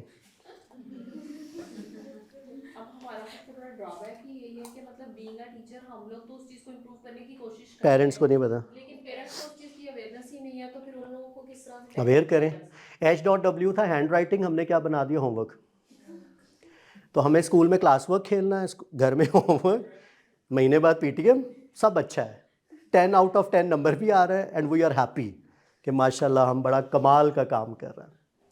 ये टर्मिनोलॉजीज़ आई थे, लॉर्ड मैकेले जो आखिरी वायसराय था ना, उसने ये टर्म्स निकाले थे और फिर जाते हुए अपनी किताब में लिख कर गया था कि इस कौम को आज़ाद तो कर रहे हैं लेकिन ये ग़ुलाम पैदा करेंगे। सर पेरेंट्स का फिक्स्ड माइंडसेट भी तो होता है ना, वो चेंज करने की कोशिश भी नहीं करते। पेरेंट्स का माइंड, मैंने आपको कहा ना कि मैंने बहुत पेरेंट सेशन किए, माएँ रो रही होती है लिटरली, माँ को सुनने वाला कोई नहीं है, ठीक है, कैथारसिस नहीं है उनका। घर में भी प्रेशर है बहुत ज़्यादा, बच्चे को चोट भी लगे तो जिम्मेदार कौन है, माँ, ठीक है। माँ ने अपने ऊपर ना बहुत जिम्मेदारियाँ ले ली हैं। अब वो उससे परेशान होके ना फिर वो रोकती है, ये ना करो, ये ना करो, ये ना करो। अब वो जितना नो करती है ना, उतना वो बच्चा नेगेटिव ट्रेनिंग की तरफ जा रहा होता है। आप यकीन करें, कोई दुनिया की माँ ऐसी नहीं है जिसको समझा दिया जाए ना कि ये आपके बच्चे के लिए गलत चीज़ है तो वो ले ही, वो माँ हो ही नहीं सकती ना, मुमकिन ही नहीं है। हमारे अपने कॉन्सेप्ट्स क्लियर नहीं है। क्या हम ये समझा सकते हैं कि A नहीं पहले C होना चाहिए? क्या हमारा कॉन्सेप्ट क्लियर है कि बड़ी शक्ल क्यों नहीं होगी, छोटी क्यों होनी चाहिए? तो इस चीज़ से ना घबराएं। अल्लाह ने आपको टीचर बनाया, टीचर में 2 चीज़ें होती हैं, पेशेंस, सब्र, ठीक है। नेगेटिव लोगों से आपका वास्ता, मैंने आपको शुरू में कहा था और मैंने आपसे माजरत के साथ कहा था, जब मैं एंटर हुआ हूँगा आपके दिमाग में बहुत चीज़ें आई होंगी डिफरेंट, और वो क्या आती हैं, हर किसी का यही है कि इसको कहाँ से पकड़ना है, इसमें से नेगेटिव चीज़ क्या निकलेगी। वो हमारा सोचने का नज़रिया ऐसा हो गया है, उसमें हमारा कसूर नहीं है। जिस रट्टा सिस्टम से हम निकल के आए हैं ना, उसने हमें ऐसा बनाया है। तो आप कम से कम बच्चों के साथ अब ये ना करें, इनको बचा लें उस चीज़ से। तो ये तभी मुमकिन होगा जब आप अच्छी ट्रेनिंग्स कर लेंगे। अच्छा, पेरेंट्स काउंसलिंग ज़रूर करें, समझ आ जाती है पेरेंट्स की। मे भी 2-4 किताबें मेरी गाड़ी में होंगी, मैं निकलवा देता हूँ। सबसे ज़्यादा जो माँओं ने 100 सवाल किए हैं ना, वो मैंने एक किताब में लिख दिए हैं। हर माँ ने वो सवाल करना ही करना है। तो अगर आपको उनके ऊपर कमांड है, तो जो बात आपने कही कि पेरेंट्स थोड़ा रिजिड होते हैं, आपको ना माँ को ट्रेंड कर दें, सिर्फ उनको अवेयरनेस दे दें कि ये चीज़ गलत है और ये चीज़ सही है। और उसके बाद उन लोगों से भी बचना होगा फिर, कि जो सब कुछ जान के भी कहेंगे नहीं। उसका तो कुरान में फैसला हो चुका है ना कि ऐसे लोगों को तो दिलों के ऊपर क्या है, कफल है। मेरा नेक्स्ट क्वेश्चन यही नहीं, था उनको कि नहीं वो समझा। accept करने को तैयार ही नहीं है, तो फिर उनको कैसे करें? बस उनके लिए अल्लाह उनके लिए दुआ करें। और ये आपको ज़्यादा नहीं मिलेंगे, होते हैं लेकिन ज़्यादा नहीं मिलेंगे। क्योंकि अल्लाह ताला के नबी ने हमें ये फ़ैसला करके दे दिया था। अमर बिन हशाम, अबू जहल, अमर बिन हशाम नाम था, अबू जहल नहीं था। इतना पढ़ा लिखा शख्स था कि उससे ज़्यादा पढ़ा लिखा था ही कोई नहीं, लेकिन अल्लाह के नबी ने उसको क्या टैग दिया, अबू जहल, जाहलों का बाप। तो मैंने आपको शुरू में कहा था कि एक जो अल्लाह के नबी की दुआ थी ना कि कब्र तक इल्म हासिल करो, वो इसलिए थी कि आप कभी भी तालीम याफ्ता नहीं हो सकते, आप पूरी ज़िंदगी क्या रहेंगे, तालीम पजीर। और दूसरा उन्होंने कहा था, मैं पनाह मांगता हूँ ऐसे इल्म से जिसका नफ़ा ना हो। और हमें भी मांगनी चाहिए, क्योंकि जो हमारा एजुकेशन सिस्टम है वो हमें नफ़ा नहीं दे रहा है। और अल्लाह के नबी ने ऐसे इल्म से भी क्या मांगी है, पनाह मांगी। तो पहले अपने आप को ट्रेन करें, अपने कॉन्सेप्ट्स को क्लियर करें। नेक्स्ट टाइम जब आपको कोई कहे ना कि किताब सी से, तो आपको पता हो कि क्यों। अगर आपको से या ज़्वाद या ये ज़ोए नज़र ना आए, तो आपको पता हो कि छोटे बच्चे को ये देने की ज़रूरत नहीं है, जब थोड़ा बड़ा होगा। अब 51 लेटर कैसे करेगा प्ले ग्रुप का बच्चा, या 36 भी कैसे करेगा, इंग्लिश में तो सिर्फ 26 है। तो ये है। कोई और सवाल अगर आपका प्लीज़ है। Teacher training, then parent training. और पेरेंट्स में PTM नहीं, PAM, पेरेंट्स अवेयरनेस मीटिंग, ये टर्म यूज़ करें। कोई और सवाल अगर आपके जहन में है। अपने आप को जानने की कोशिश करें, सेल्फ अवेयरनेस का टेस्ट अपना करवाएं लाजमी। आप डव हो, आप आउल हो, आप ईगल हो, जब आप ये जान लेंगे तो आप अपनी वीकनेस पे क्या कर सकते हैं काम। वीकनेस को आप इम्परफेक्शंस कह लें, कि वो चीज़ें जो हमारे अंदर उतनी अच्छी नहीं है, तो आप उन पे क्या कर लें, उन पे काम कर लें। हर बर्ड के अंदर, हर इंसान में वीकनेस भी है और उसमें क्या है, स्ट्रेंथ भी है। तो अपनी स्ट्रेंथ को किस में शिफ्ट कर दें, अपॉर्चुनिटी में।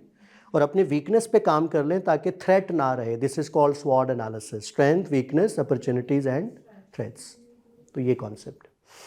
तो कोई और सवाल अगर आपका नहीं है तो मेरे एंड पे इतना ही था। अल्लाह ताला आपको आसानियाँ दे और आसानियाँ बांटने की तौफीक अता फरमाए। शुक्रिया जी, थैंक यू।